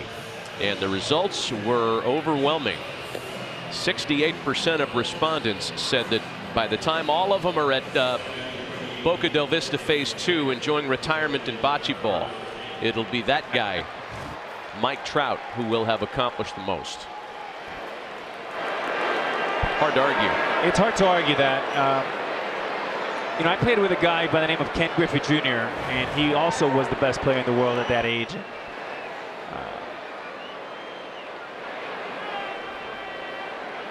Here's Justin Anderson, the rookie reliever, on for Skaggs in the 6th. I mean, the same thing was said of Junior, right? He's, by the time it's all said and done, he's going to the Hall of Fame as one of the greatest ever, and that's exactly what happened. And to do it with a smile and the ease and the grace. I mean, here's a guy that signs autographs every day, has more requests than any player perhaps in the major leagues, and he is the face of baseball along with Aaron Judge. By the way, baseball has a lot of great young players. Oh. It is fun to watch. We were talking about just the rookies and how they just keep coming. So now you have the guys that are in their mid-20s like a Trout and the Harpers and the Machados.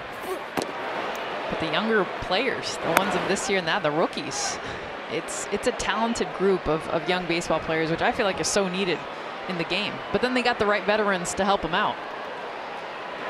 2 balls and a strike to count to Giancarlo Stanton.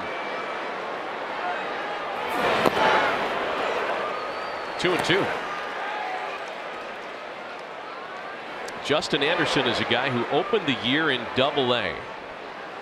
Got into a handful of games, moved to Triple-A Salt Lake, and found himself called up to the big league level to make his major league debut on Monday in his hometown of Houston. And yeah, big surprise of Angels camp. He wasn't even invited to big league camp. Explosive stuff, 98 to 99 slider, which he throws at 87 to 89. Much different at bat here for Stanton and Sanchez coming up next. Full count pitch. Got him on a nice slider. So with 2 gone, that'll bring up the man responsible for our Corona premiere moment, Gary Sanchez, with 1 out and 1 on in the 4th. He knew it too.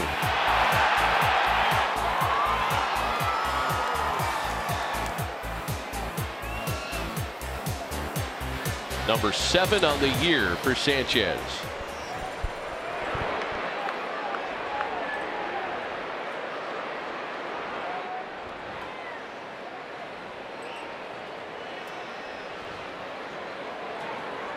Bases empty for him with 2 down. And it's a fastball that starts him with a strike.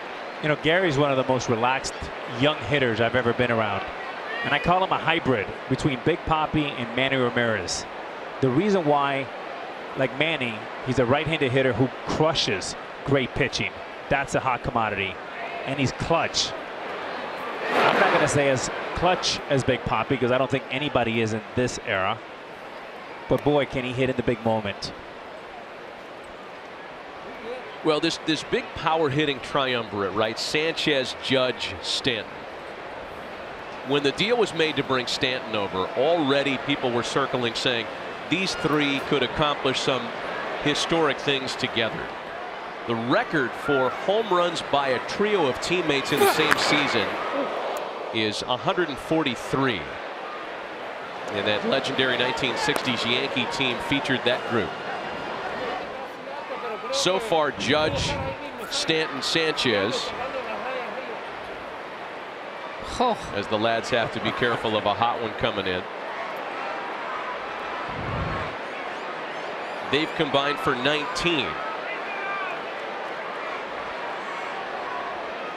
I mean, 143 home runs for 3 guys combined. That's a firm number. That's a huge number. Somebody's got to hit 50 to get there. Rolled over a ground ball for Marte. And a couple of Angels combined to keep the Yankees quiet and send them down in order in the 6th.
Try to get something done with a 2-0 deficit on the scoreboard against CC Sabathia, Trout, Upton, and Pujols. Trout has been contained tonight. He has reached base, however, on a base on balls and an error.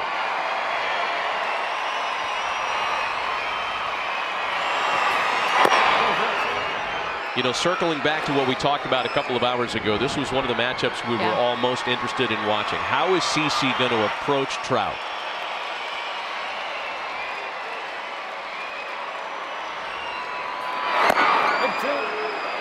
And with a 2-run lead, I'm sorry, man, with a 2-run lead and Mike Trout leading off an inning, expect CC Sabathia to be more aggressive than usual.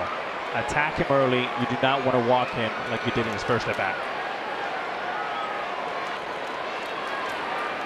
Here's a 1-2. Got him swinging.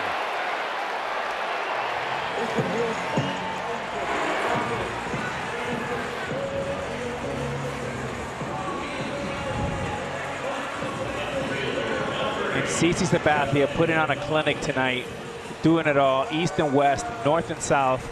There's the cutter. I'm sorry, that's the changeup that actually cut. He meant to go low and away, and it ended up low and in.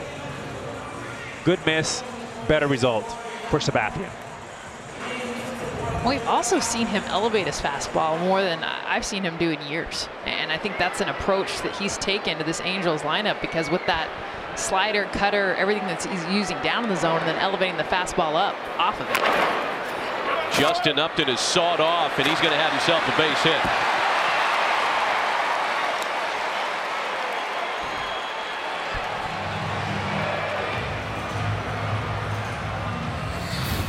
And CC has been terrific all night long. Using that cutter, backdoor, freezing hitters like Marte here. Again, backdoor, inducing a lot of easy outs, and then starts elevating. Once he slows you down, he speeds you up. There he gets a fastball up for a ground ball to short.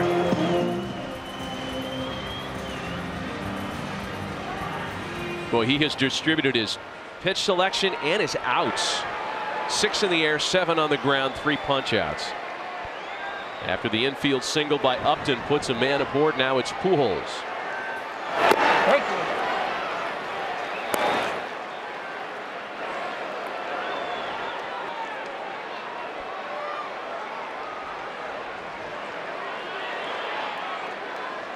Pujols has been quiet tonight.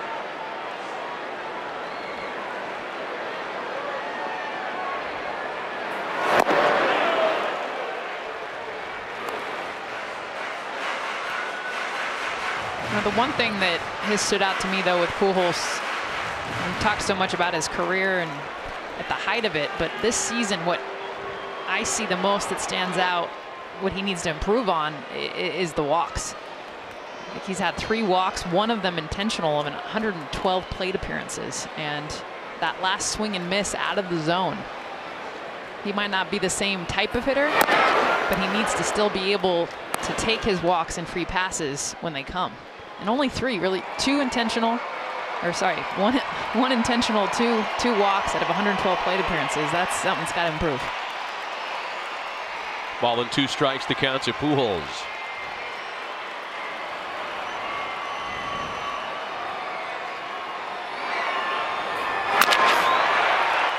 Little flare over shortstop, and Albert is now 4 hits away from 3,000. Great base running by Justin Upton, and that's one off the bat because Pujols gets sawed on this pitch. I mean, it break your bat type of contact, and Upton recognizes that, knows that it's just going to plop down on the grass. But you watch Justin Upton, and not only the jump that he gets, but the read. And he even hesitated initially off the bat, but watch him take third base, the speed. It's all in front of him to put himself at third base. And that's Mike Scioscia baseball right there. He loves going first to third, really values players that can play the all-around game. That changes the at-bat there for Simmons with 1 out. It is Andrelton Simmons who has flied out and grounded out tonight.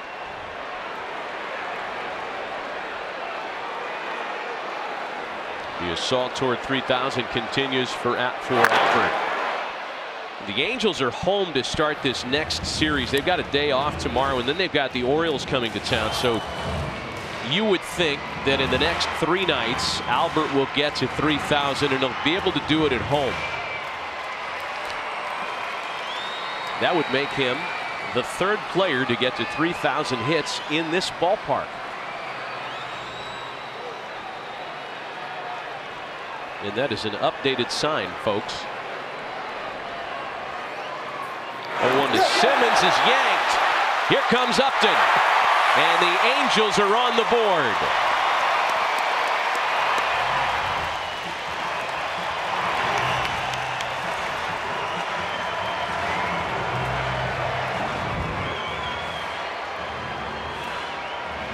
There's a changeup here that CC just buries into the ground. Gary Sanchez has absolutely no chance at it. And that's just CC just getting a little bit ahead of himself, rushing it a little bit, and nothing Gary Sanchez can do. And Upton's base running gets rewarded right there. Runs have been few and far between for the Angels in this series. They're going to take them any way they can get them. First wild pitch of the season charged to Sabathia. And it's 1-2 now to Andrelton Simmons.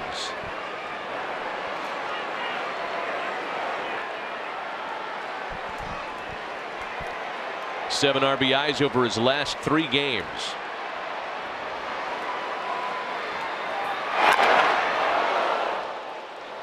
Simmons again starting at DH tonight and not starting at shortstop as they ease him back into the lineup. He was hitting the forearm by a pitch during the week and missed some time.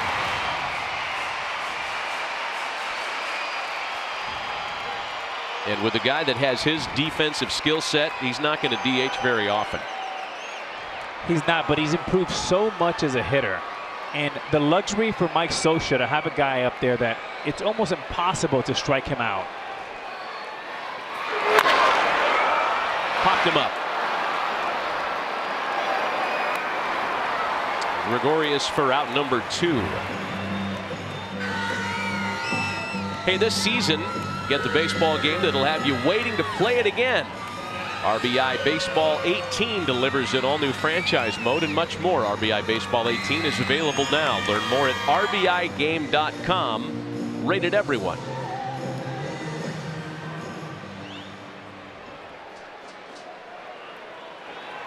Two gone for Zach COZART now. In a perfect world for New York, this would be CC's final assignment tonight.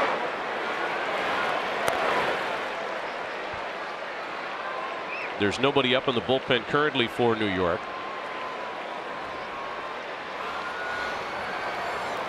Sabathia was 67 pitches through the first 5 innings of this one. He was super economical.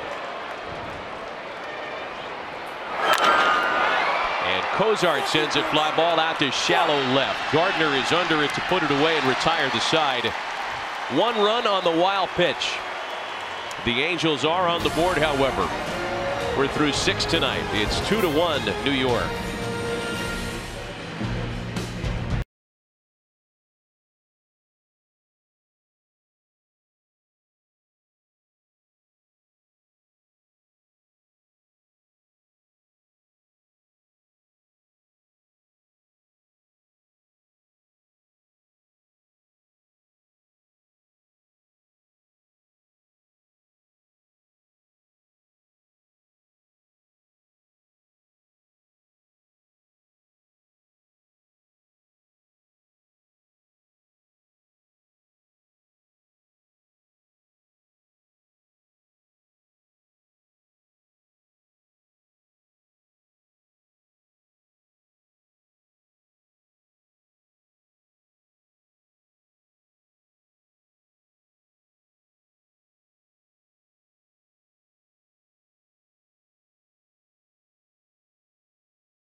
Taco Bell is brought to you by Chevy, the most awarded and fastest growing brand the last 4 years overall.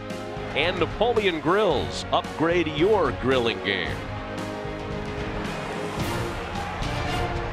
18 years into his career, and CeCe's still into it, folks. I guarantee you that. 2-1 Yankees. Aaron Hicks leads things off in the 7th for New York. Hicks, Walker, and Andujar. CeCe's got the jacket on, and again, our best guess is that it's 6 and out, but there's nobody up in the Yankee bullpen at this moment.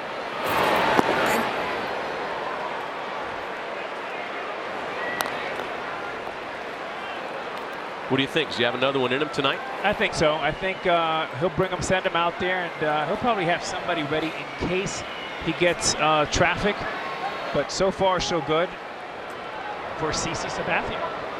Face the bottom of the order in the bottom of the 7th. That's what I was thinking, is who's coming up. We didn't think, even talking coming into this game, that he'd see Mike Trout a 3rd time, just because the way the best bats in this lineup tend to just pound on a starting pitcher a 3rd time through the order. But CeCe, it's a good testament to the stuff that he's had going tonight. Both sides of the plate, north and south as well. You know, his legs have been tested more than his arm. You know, he's had a couple ground balls back at him, and had to cover first base there. Yeah, and for a veteran guy who's had knee problems in his career, he'd like for that not to have happened tonight. Keep him on the mound, keep him comfortable. So Hicks is aboard after ball 4. Now it's Neil Walker.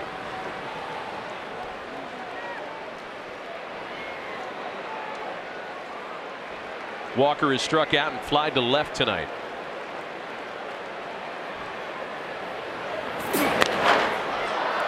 You know, getting back to Sabathia, here's how he's had to kind of move around and field his positions. 2 ground ball chances for him tonight.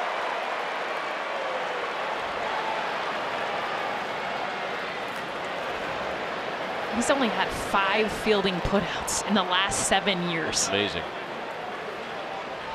He's been busy tonight.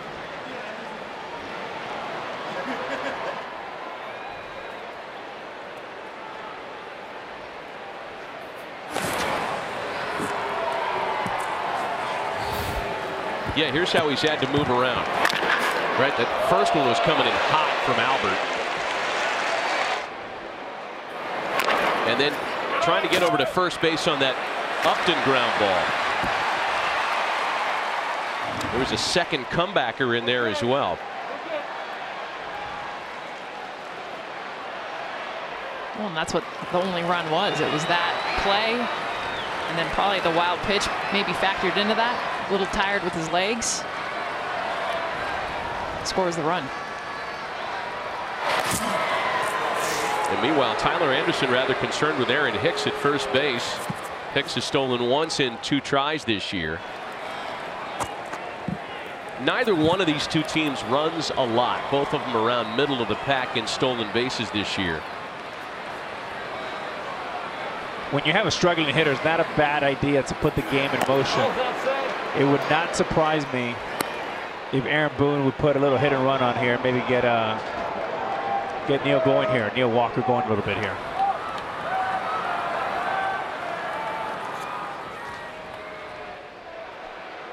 Walker back in, a ball and a strike from Justin Anderson.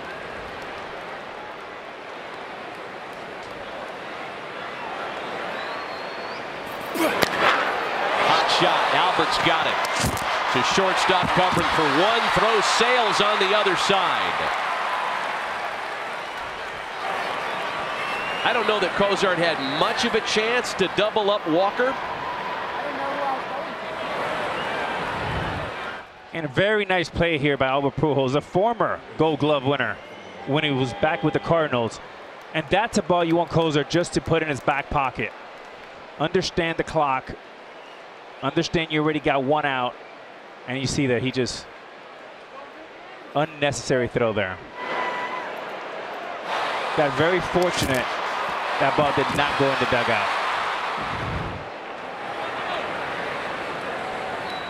1 out, 1 on now for Miguel Andujar. In our discussion of rookies earlier, you know, we mentioned Gleyber Torres, we mentioned Andujar. What this guy has done in a very brief period of time in the Grande Ligas is noteworthy. He has joined Joe DiMaggio as the only major leaguers to hit at least 14 doubles through their first 25 games in the big leagues. This is game number 25 for Andujar tonight. From San Cristobal, Dominican Republic. You know, he came up watching and admiring Adrian Beltre. Resembles Beltre a little bit with his body and the way he attacks the ball offensively. Still has a ways to go to catch him defensively. Big swing and a miss to put him behind 1-2.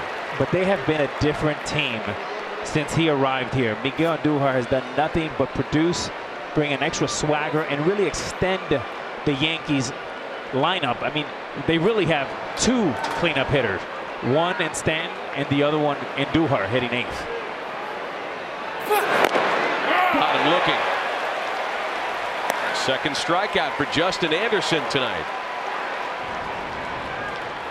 Well, after the slider that he threw down in the zone to get a chase, he comes back with 98 top corner to get a take from Andujar. And this is welcome to the big leagues type of a bat. I mean, that's as close that you're going to get to a called strike 3.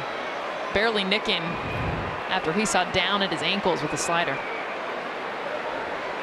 2 gone with a runner aboard now for Gleyber Torres.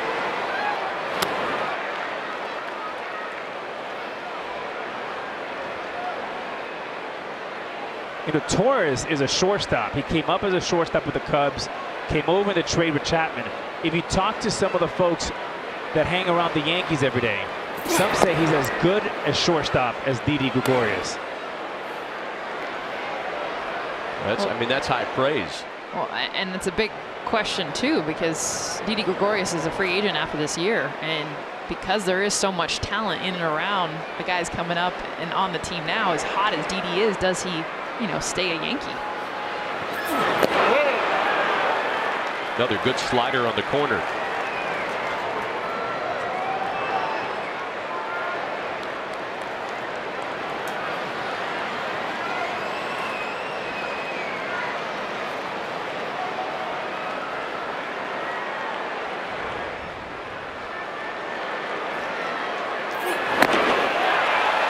Chased one well out of the zone that time, and it's a very impressive relief stint for the rookie right-hander Justin Anderson. CC Sabathia looking ready to go back to work for the 7th.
a one-run game as fans have up and stretched here in Anaheim tonight. The Yankees get theirs on a two-run Gary Sanchez home run. The Angel run scoring on CC Sabathia, courtesy of a sixth-inning wild pitch. And CC will go back to work for the bottom of the seventh inning.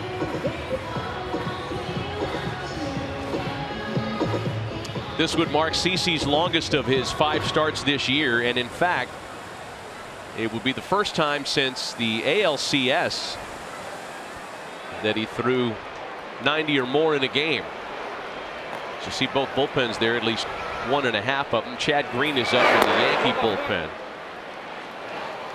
And right on top of him is Jose Alvarez. And for CC's been the combination of the overhand curveball, the cutter, and the elevated fastball.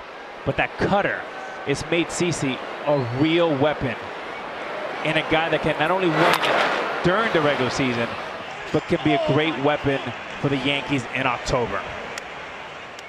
Well, in terms of regular seasons, CC is unbeaten in his last 12 regular season starts.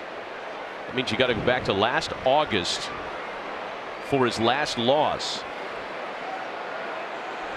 That's one of the longest unbeaten streaks of his career. 1-2 to Marte. Hey, there's the rally monkey, alive in spirit. Creepy little thing. Does it bother anybody else that the rally monkey looked a lot like the monkey from Outbreak? I was thinking the same thing. That was a monkey. Dustin Hoffman, like. One big part of that monkey. The swing and a miss by Marte. Aerial coverage tonight provided by Goodyear, leading the way with tires that deliver superior performance in clutch situations. Goodyear, more driven.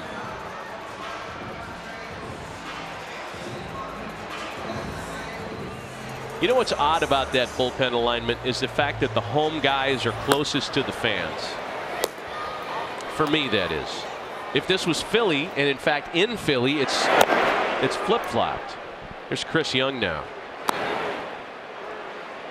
A little different temperament in the fan base in Philadelphia, and you want the home guys out of harm's way, away from the general public. So they sacrifice the visiting bullpen and put it closest to the stands. Young sends one out that way for out number 2.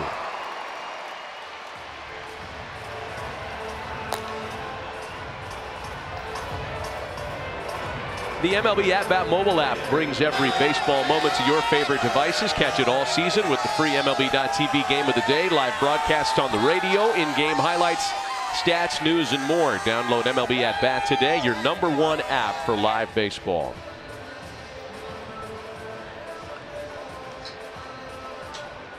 CC Sabathia is an out away from 7 tonight. Here's Rene Rivera with 2 down in the 6th.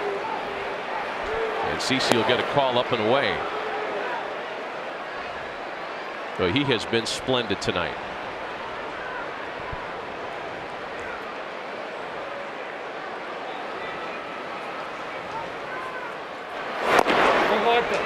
One and one.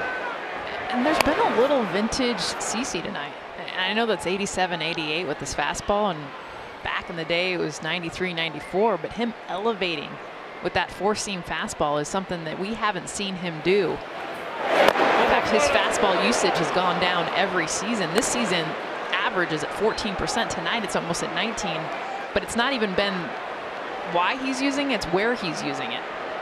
The top of the strike zone, I'll tell you what, 87, 88 with some of these swings, it's looking like 93, 94.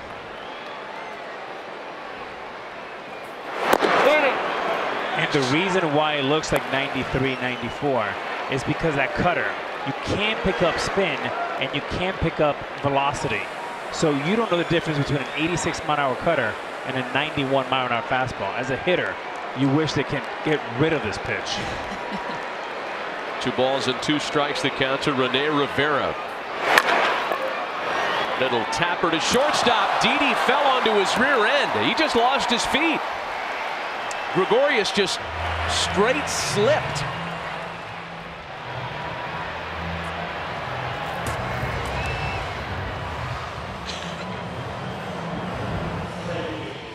Well, you hope he's okay just because of how he slipped. That left leg coming up a little bit limp, but literally just his feet sliding from underneath him. No play because of it. And I was talking about him earlier and what he's done being on this Yankees team offensively the last year, and he's not a free agent after this year, he's a free agent after next season. So a lot of decisions and how long he'll be in that uniform. I'm not sure how, but that's scored as a single.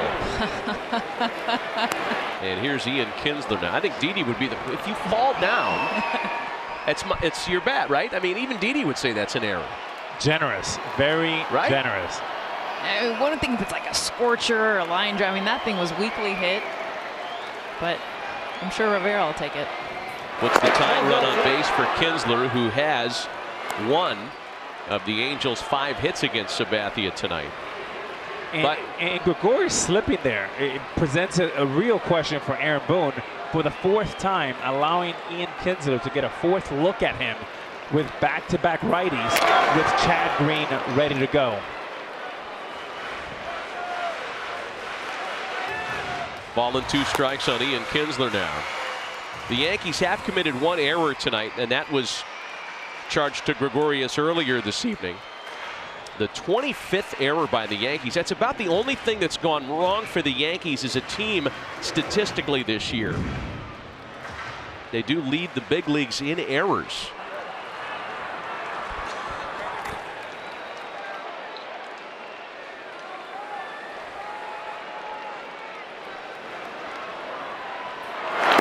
It's usually not a number that's attached to a team with a 17-9 record that's won 8 in a row, but that is the case for the Yankees this year. Andujar has really stabilized the Yankees, both sides of the ball, defensively and offensively. 2 balls and 2 strikes on Ian Kinsler. Out to right field for Judge. Nothing comes of the extra plate appearance. CC Sabathia with a season-long 7 innings tonight. And for the first time tonight, the big fella lets free a smile in a 2-1 lead.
With the new $1 triple melt burrito. Yeah, CC is all smiles after 7 terrific innings tonight that have included 4 strikeouts, and that passes the great Hall of Famer Lefty Gomez and puts CC Sabathia in 5th place on the Yankees all-time strikeout list. See if the 1-run lead can hold up. Brett Gardner will begin the process of trying to add to it. And on the other side is left-hander Jose Alvarez taking over on the mound for the Angels. Mike Scioscia's only left-handed option out of the bullpen, and he's going to him right here. Yeah, and Jose Alvarez has been Mike Scioscia's best pitcher, most valuable pitcher coming out of the pen this year, getting both righties and lefties out. And he does it with 3 pitches, a fastball, a slider, and his best pitch is a changeup. Top of the order here for the Yankees in the 8th. Gardner, Judge, and Gregorius.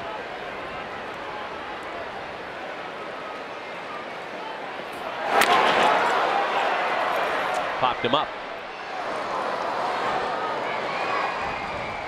Tell you what, the one weakness that Aaron Judge has had this year so far is against lefties. And Skaggs tonight, he strikes him out his first at bat on the curveball. Then Judge is sitting curveball, looks and takes the fastball. Looking fastball, his 3rd at bat gets the curveball. So a curveball fastball combination is what got 3 Ks for Aaron Judge already. Now he's facing another lefty in Alvarez. It's going to be more fastball changeup, but he's been 2 for his last 17 against left-handed pitchers. And you see Rene Rivera here talking to Jose Alvarez, and what should be discussed is, hey, this guy hit 50 home runs last year. He's got 3 strikeouts. He does not want to strike out again, understanding the mentality of Aaron Judge. First pitch, be very careful. Dangerous pitch coming up, first pitch. One of the 6 mound visits. They're well used, you're saying. Not a bad time to get it straight. The Angels actually reached the limit of their 6 mound visits in a game earlier this week, and we talked to Charlie Nagy and Mike Scioscia about that. And on that occasion, Martin Maldonado went out for a visit, checked in the dugout first, knowing that they were at 5. And Mike Scioscia said, yeah, absolutely go out there. If you don't use it here, we're never going to use it. And that's, again, one of the new changes to Major League Baseball's 2018 rules, 6 mound visits per 9 innings. And it really has not been an issue. We're not talking much about it here a month into the season. And that means it's going well. Well, and I think it's because teams are prepared. And we've seen it with Gary Sanchez, one of the main culprits of this rule taking place, because Gary Sanchez would call timeout very often, go out to the mound constantly. Now he wears a wristband. So he's able to understand more how to throw, to be in better communication with his pitcher without going to the mound. Ball and 2 strikes to Aaron Judge. Boy, they crowd him, and Judge somehow puts bat on ball. Trout had him positioned perfectly for out number 2.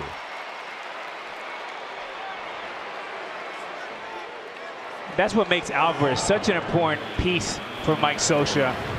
Left-handed hitters hit 207 against Alvarez, and this is what he can do against righties. He short arms it, throws 91 to 92. It plays up more like 94, 95, and his best pitch is the changeup. Here's Gregorius now, who's 0 for 3 tonight.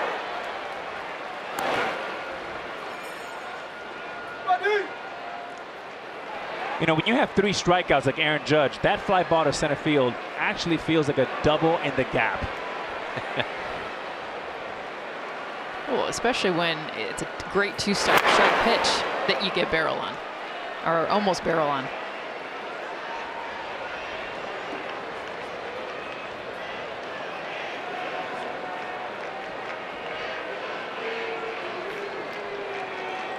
Well, much different night than the 11-run attack yesterday.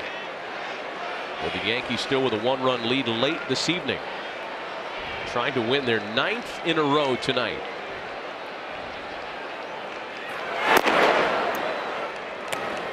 Ball and 2 strikes, the count to Gregorius. And you can see why Scioscia really loves Alvarez and what he brings. Both to righties and lefties, ball just jumps out of the strike zone. Nice cadence, good confidence.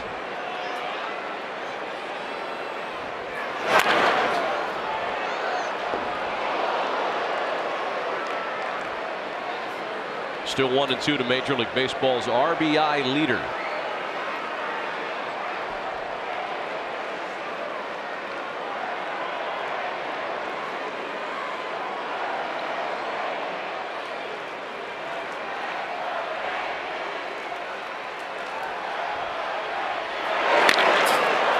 back up the box, slowed down on a hop with a lot of backspin and gave COZART a chance to throw him out.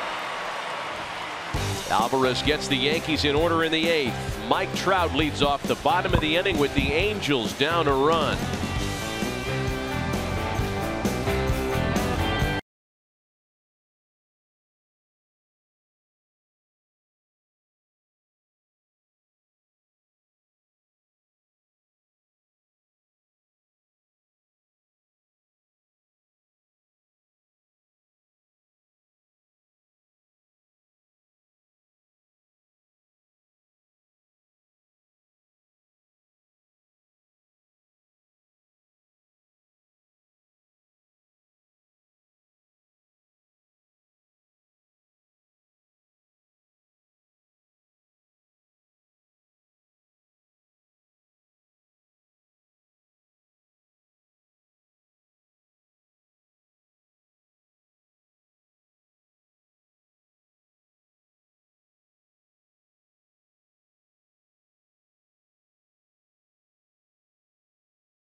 Game 7, Jazz Rockets Game 1. Stephen A will have a hot take, and the latest SC feature, the story of NFL hopeful ZACK, who survived a near tragedy of his own in the Aurora Theater shooting. SportsCenter is next right here on ESPN and the ESPN app.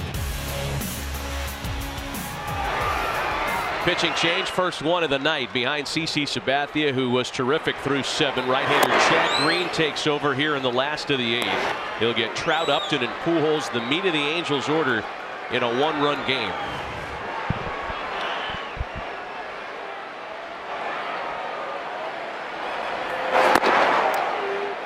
Should be a great matchup here. Power against power. Chad Green works on the right, first base side of the rubber. Really pitches up in the strike zone. Should be a good matchup against Mike Trout. Saw the numbers on Green a moment ago as that ball sliced just fouled. 10th appearance of the season came in Wednesday's win against Minnesota. He did allow a run in an inning and 2/3.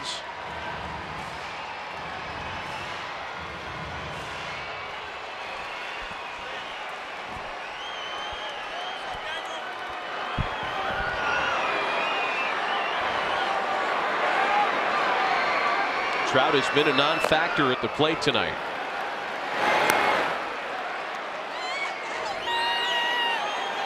That's not said very often.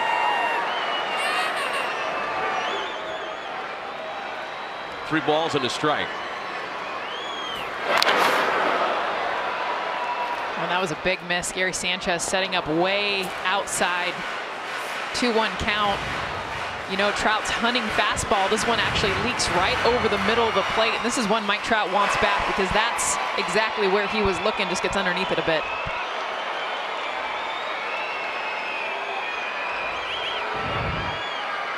You know, a guy has a good fastball and it plays up when you throw a fastball right down the middle, 96 miles an hour to the best player, and he's late on it. Full count pitch. Lost him on ball 4.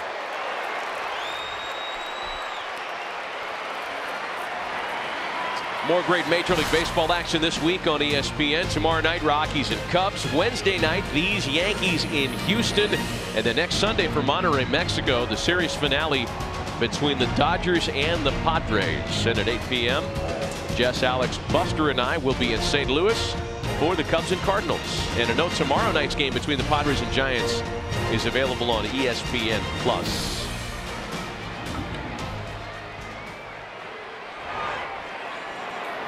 Here's Justin Upton now. You often hear the phrase five-tool player. That's exactly what Mike Trout is. He can hit for power, he can field, he can throw, and he can fly. And this is a good time to run for Mike Trout. 5 bags this year without being caught. Green's aware of that, and he'll try to hold him close. This is how good CC Sabathia was tonight, guys. The leadoff walk to Trout. The first time all night the Angels have put their leadoff hitter aboard.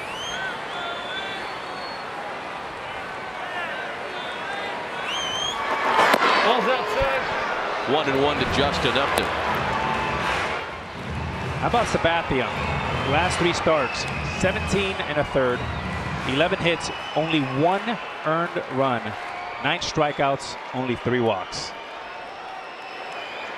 CC Sabathia. Not bad for a 37-year-old guy that's been in the big leagues for 2 decades. Well, I like that he didn't do it with a lot of strikeouts either. I mean, that's the thing about CC is he's evolved into that guy that's like, I want you to make contact. You're just not going to hit me hard. I mean, he's second in the bigs in hard hit rate or hard hit percentage. He just doesn't give up a lot of strong barreled balls. He's going to miss your bat, but he's good with you making contact. Get yourself out. A lot of weak contact, and in many ways a tougher at bat. A tougher at bat now than even in his early days for a guy like me, because when he was in Cleveland early in the Yankees, you know it was going to be mano a mano, 90% fastballs. Today, I mean, it's soft, it's hard, it's cutting, it's up, it's down. He is a legitimate weapon in October for the Yankees. Upton with a little flare behind shortstop. It's Torres that read it well.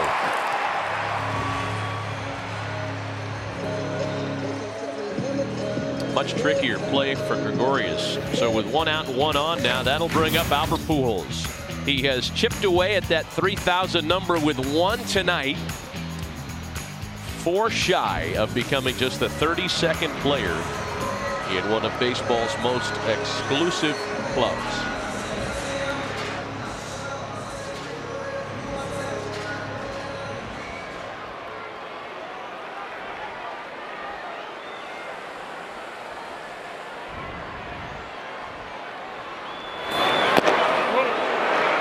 Albert is in his 7th season of the 10-year contract he signed when he left St. Louis. It was a big chunk of money that the Cardinals decided they didn't have the appetite for.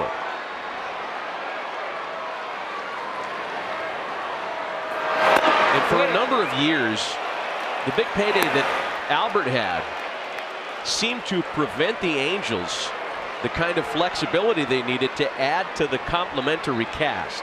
That is no longer true.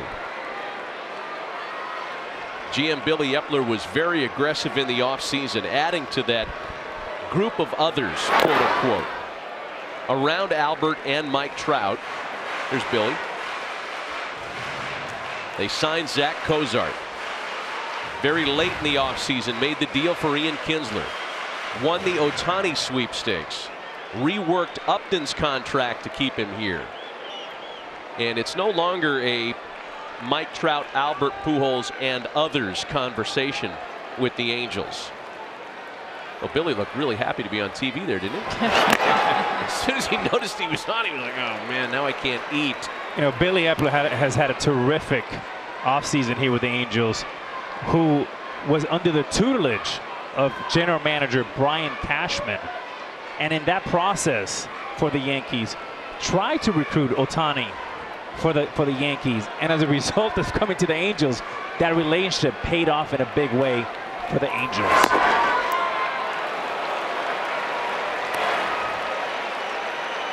Full count, 3 balls and 2 strikes to Pujols.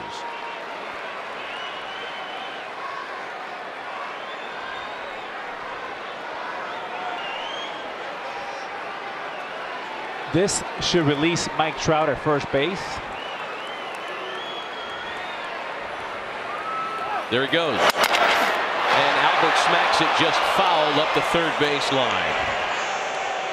It's amazing at this point in the game how this crowd, Yankee fan, Angels fan, doesn't matter how locked in everyone is when Albert Pujols comes up to bat. And you could just feel it on that last foul ball when it looked like it was going to be fair and that Pujols will get one more closer to 3,000, that everyone here is concentrating. And in a day and age when you see at baseball games, fans kind of doing all sorts of things, but they're locked in on this at bat with Pujols.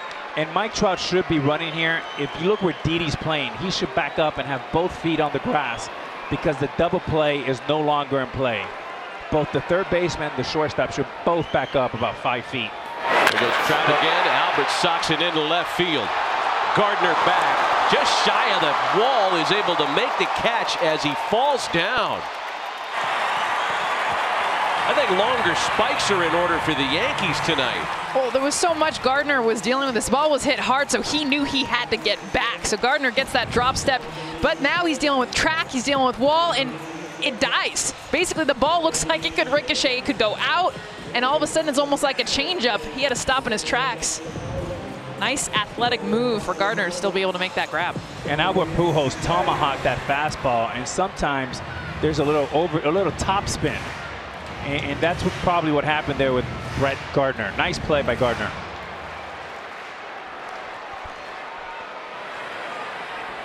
So now Andrelton Simmons. Trout still at first base after the leadoff walk. Simmons with a base hit to left.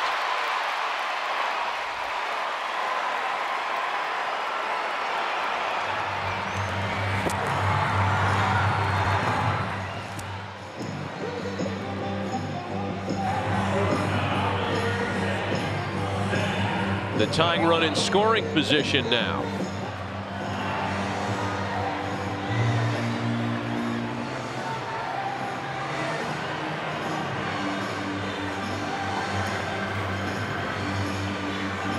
Zach COZART, the batter, runners at first and second with 2 gone.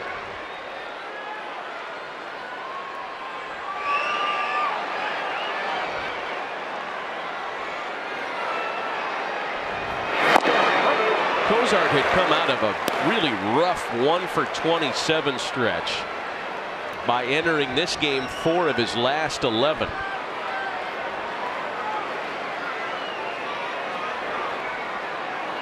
Again, he singled tonight, trying to pick up Trout at second base as the tying run. And behind 0-2.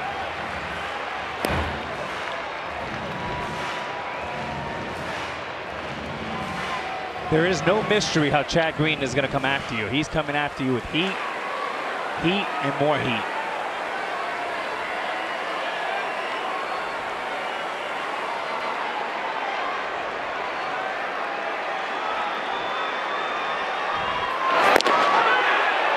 These have been the situations, the at-bats for the Angels as Green just misses. And listen to the Yankee fans. Listen to the crowd right now. Man.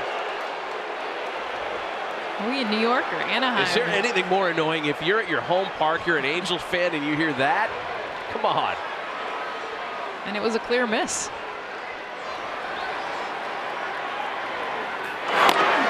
Getting back to my earlier thought, these have been the situations for the Angels in losing 8 of their last 11 that have been most difficult. They're just 1 for their last 14 with runners in scoring position. That includes tonight. It's a period over the last 4 games.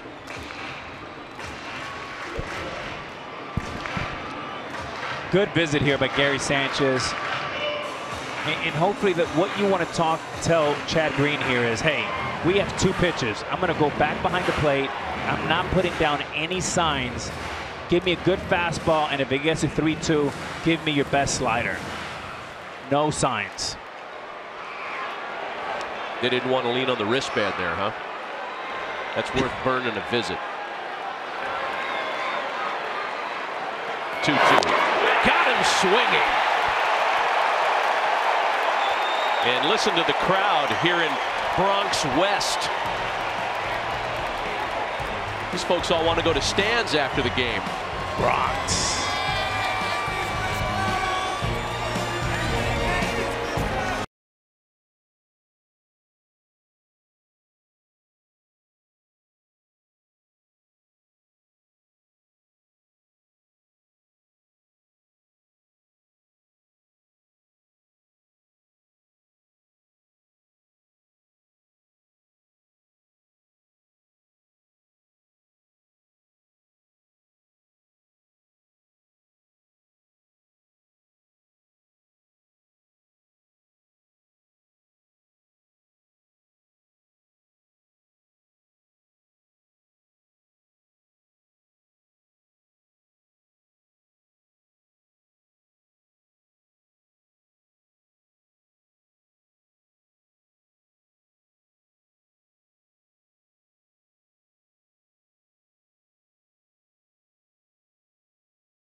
Baseball's hottest topics with Chris Rose and Kevin Millar. You can also watch it live on the ESPN app if you're at work.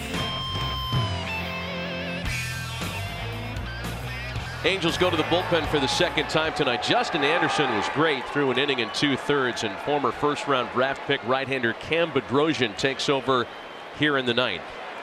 You're going to see all fastball, slider, fastball 92, 95, and a slider that obviously he'll get to go way to righties, but he had some success against the Yankees Friday night. The slider backed up a little bit and actually got some good swings and misses. Son of Bedrock, former National League Cy Young Award winner Steve Bedrosian. And the hard-throwing left-hander Aroldis Chapman, the Yankees closer, is up and breathing in their bullpen.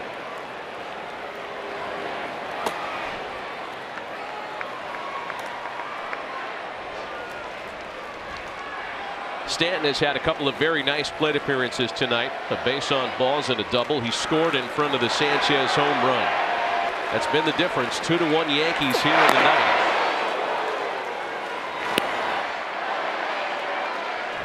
There was a time when the dreaded West Coast trip, and Alex, you may have been a part of these vintage Yankee teams too. The dreaded West Coast trip. Come out here to Anaheim, Oakland, Seattle. That was a tough sledding time, if you will. Not the case this year. Aaron Boone knows he's an inning away from sweeping this series.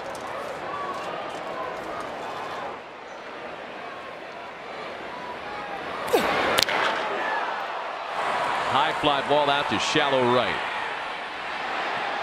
And one away for Bedrosian in the ninth. Always a tough place for the Yankees to come play, especially at this ballpark. There was a big change. Once the Yankees acquired CeCe Sabathia and Andy Pettitte, those lefties neutralized the Angels lineup. And of course, the championship in '09 had to come through Anaheim. And ever since, it's been much better for the Yankees. So the Yankees had the best record in baseball since 2009. But here on the West Coast, in the Pacific time zone, they are 81-81 over that period. I mean, they had a 7-game trip last year to Oakland and Anaheim. They went 1-6, and the sky was falling. Here's Gary Sanchez again, whose 2-run home run has been the story tonight.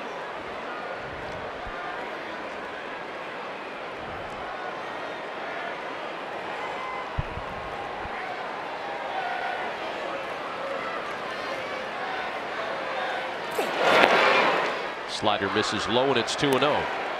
You have to wonder if Mike Scioscia is tempted with a 1-run lead with 7, 8, and 9 coming up for the Angels. If Ohtani becomes a player, even though it's against Chapman, boy, for one swing, that has to be tempting.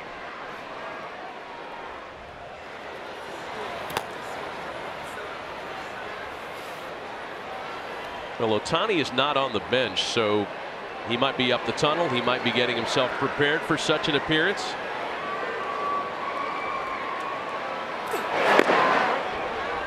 Two balls and a strike. That'd be a nice little welcome to the big leagues as well for a rookie if Ohtani gets to come in against Chapman in the fastball, lefty on lefty.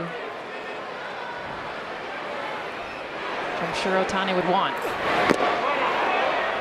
Scioscia tried to dip into his Dodger history, looking for a little Kirk Gibson hobbling moment. How about this call? Angel Hernandez has been pretty generous on the corners tonight on both sides.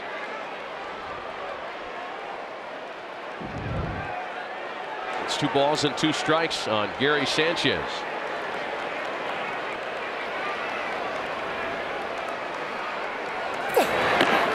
And he got him to commit on yet another breaking ball.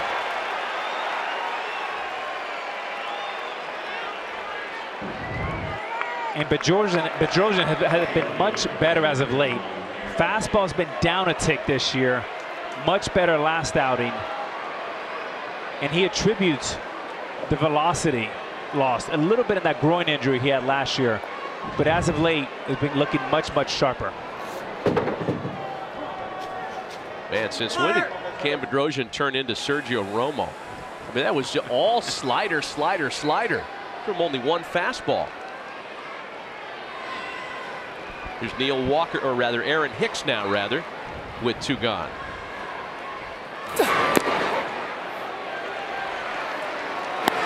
Hicks in from the left side for the first time tonight. The switch hitter had his first 3 plate appearances. Batting on the other side of the plate.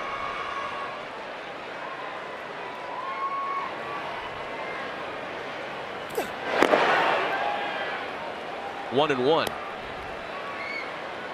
Well, when the Angels hit in their half of the 9th, it'll be the bottom of their order. And as Alex threw out the rather intriguing proposition of his Shohei Ohtani pinch hitting appearance, he is still not in the dugout.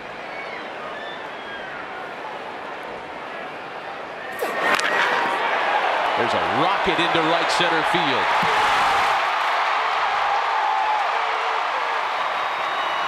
Aaron Hicks has always had more pop from that side of the plate. And it's a 2-out double in the top of the 9th. Aaron Hicks gets 95 down in the zone, a little middle. He is all over this fastball, and for a guy that has 2 pitches, he cut it in half with the laying off the slider, looking for this one right here, and he gets in the perfect location as you see that back knee go down and meet that fastball, driving it hard in the right center field gap. Pretty sound. Just that simple knock. So now it's Neil Walker with the runner in scoring position.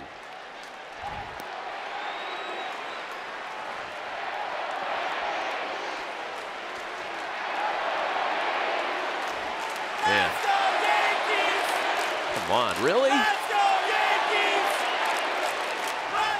This is like how the Cubs fans invade Miller Park in Milwaukee. That makes sense because it's close. Yeah, right. There's Yankee fans everywhere, though.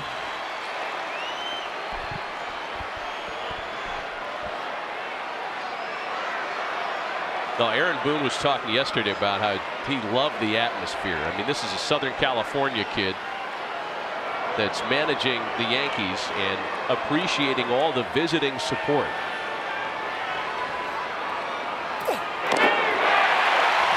And a swing and a miss gives the Angels a chance.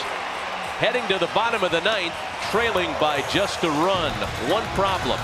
It's Aroldis Chapman time.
Houston on Wednesday, and then international style baseball. Dodgers and Padres next Sunday afternoon at 4 Eastern.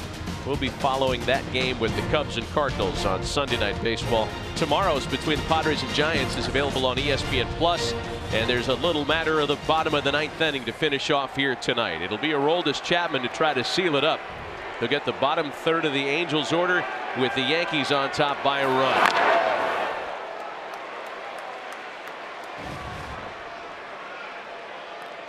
A perfect 5 for 5 in save opportunities. Aroldis Chapman, one of the 3 players, one of the 3 stoppers with at least 20 saves in each of the last 6 seasons. And he's off to a great start in 2018.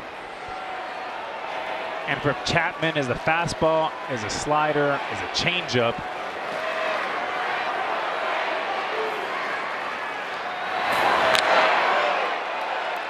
Recorded the fastest pitch ever thrown in 2010 when he's with the Reds against the Padres, 105.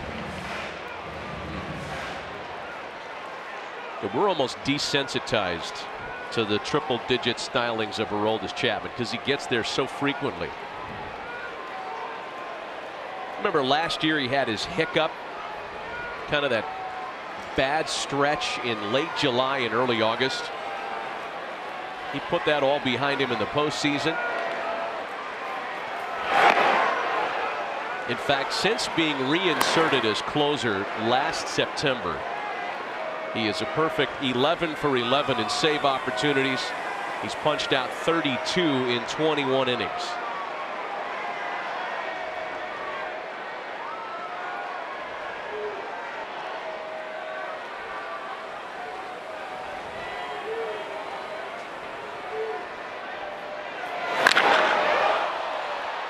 high drive the other way for the first out here in the last of the ninth.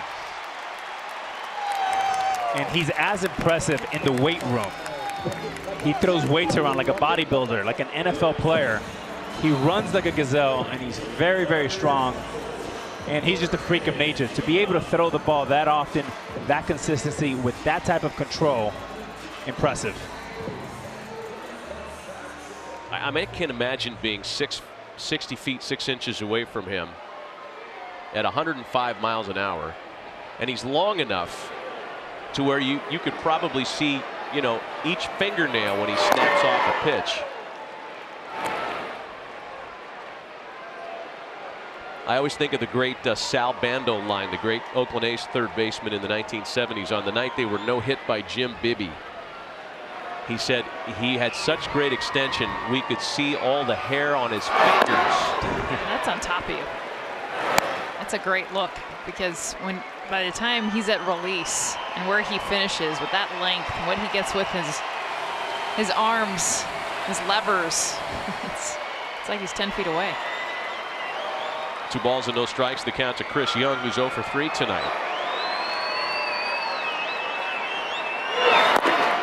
We're keeping an eye on the Angels bench just to see if there's any chance, any Shohei Ohtani sighting down there.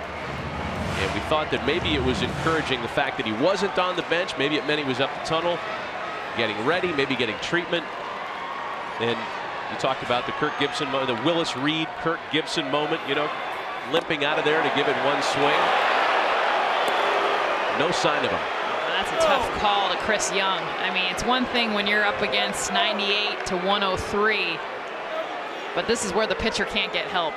And I know it's close, but it is a ball. If you got to protect that and then know he can elevate, you're in trouble. 3 balls and a strike. Tying runs aboard with 1 away in the ninth.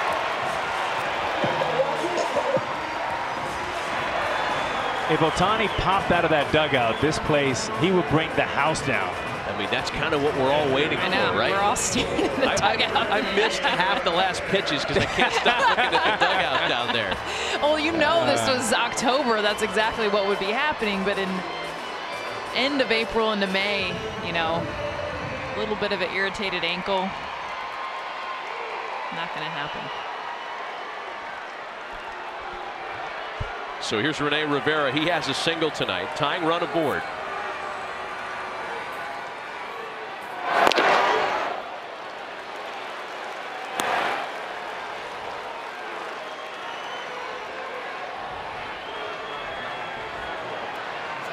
Sabathia went 7 tonight. Chad Green worked the 8th.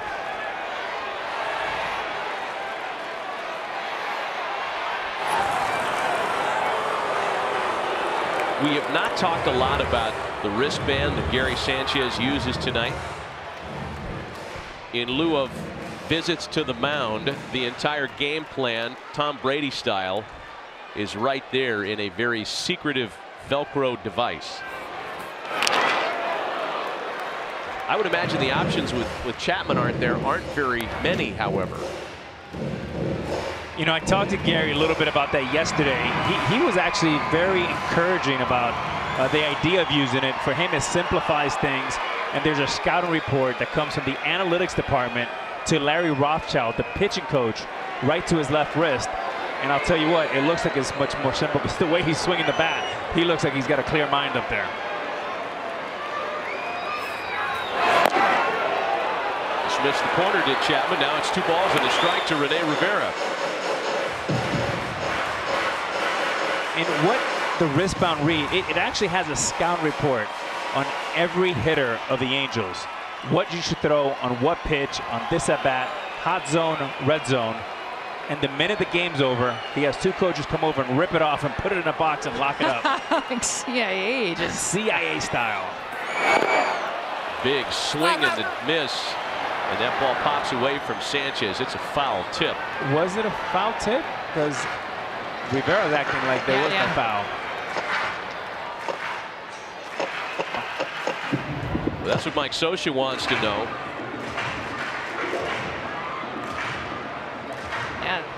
it didn't get bad. That was a double whiff and a pass ball. Big break for the Yankees there. And it's not a reviewable play. Otherwise, Socha would be all over it. And Chris and Young would be on second. Yeah. On second base, exactly right.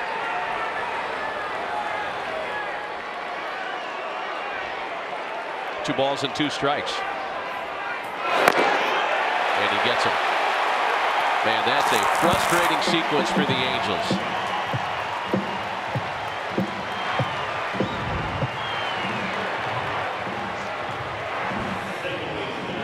Fastball elevated. Rivera can't hold up, but watch him yell. Get a little bit of a mouth in to Angel Hernandez behind the plate. And Angel Hernandez has had both dugouts, both teams barking at him all night.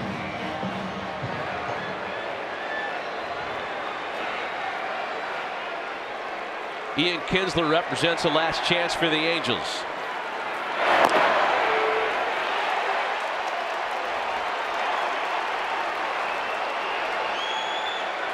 There's a backdoor slider, goes around the plate, should be ball one, instead is strike one.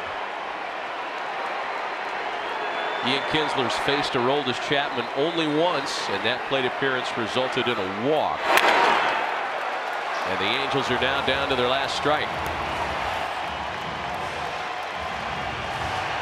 Day off tomorrow here. The Angels welcome the Orioles in town on Tuesday. That's when Albert will resume his quest toward 3,000. More importantly for the Angels, to try to get back on track. Yankee fans have put their feet up on the furniture here in Anaheim this weekend. You see that short and swing by Ian Kinsler. That's 101 miles an hour. You got two strikes on you and you're facing Chapman, and at that point it was literally just hands. Kinsler with a 95% contact rate on swings, highest in baseball. He doesn't miss very often. And if you're throwing 101, if you're Chapman and Gary Sanchez, you do not want to get beat with your secondary pitch, meaning your slider or your changeup.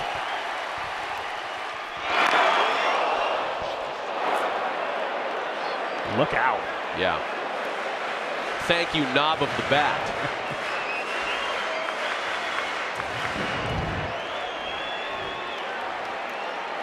Yikes. Fouled right off the barrel. Still 0-2 from Chapman to Kinsler. Tying run at first in a one-run game last of the ninth.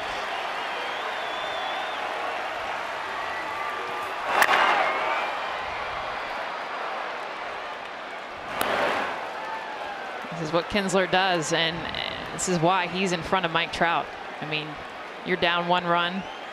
Kinsler knows who's on deck. You got the best player in baseball to give you guys a chance to tie this up or go ahead. And Kinsler just trying to lengthen this at bat to hopefully pass the bat to who's standing behind him.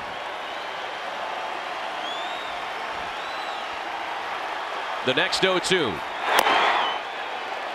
Young running on the pitch. He'll get in a second without a throw down.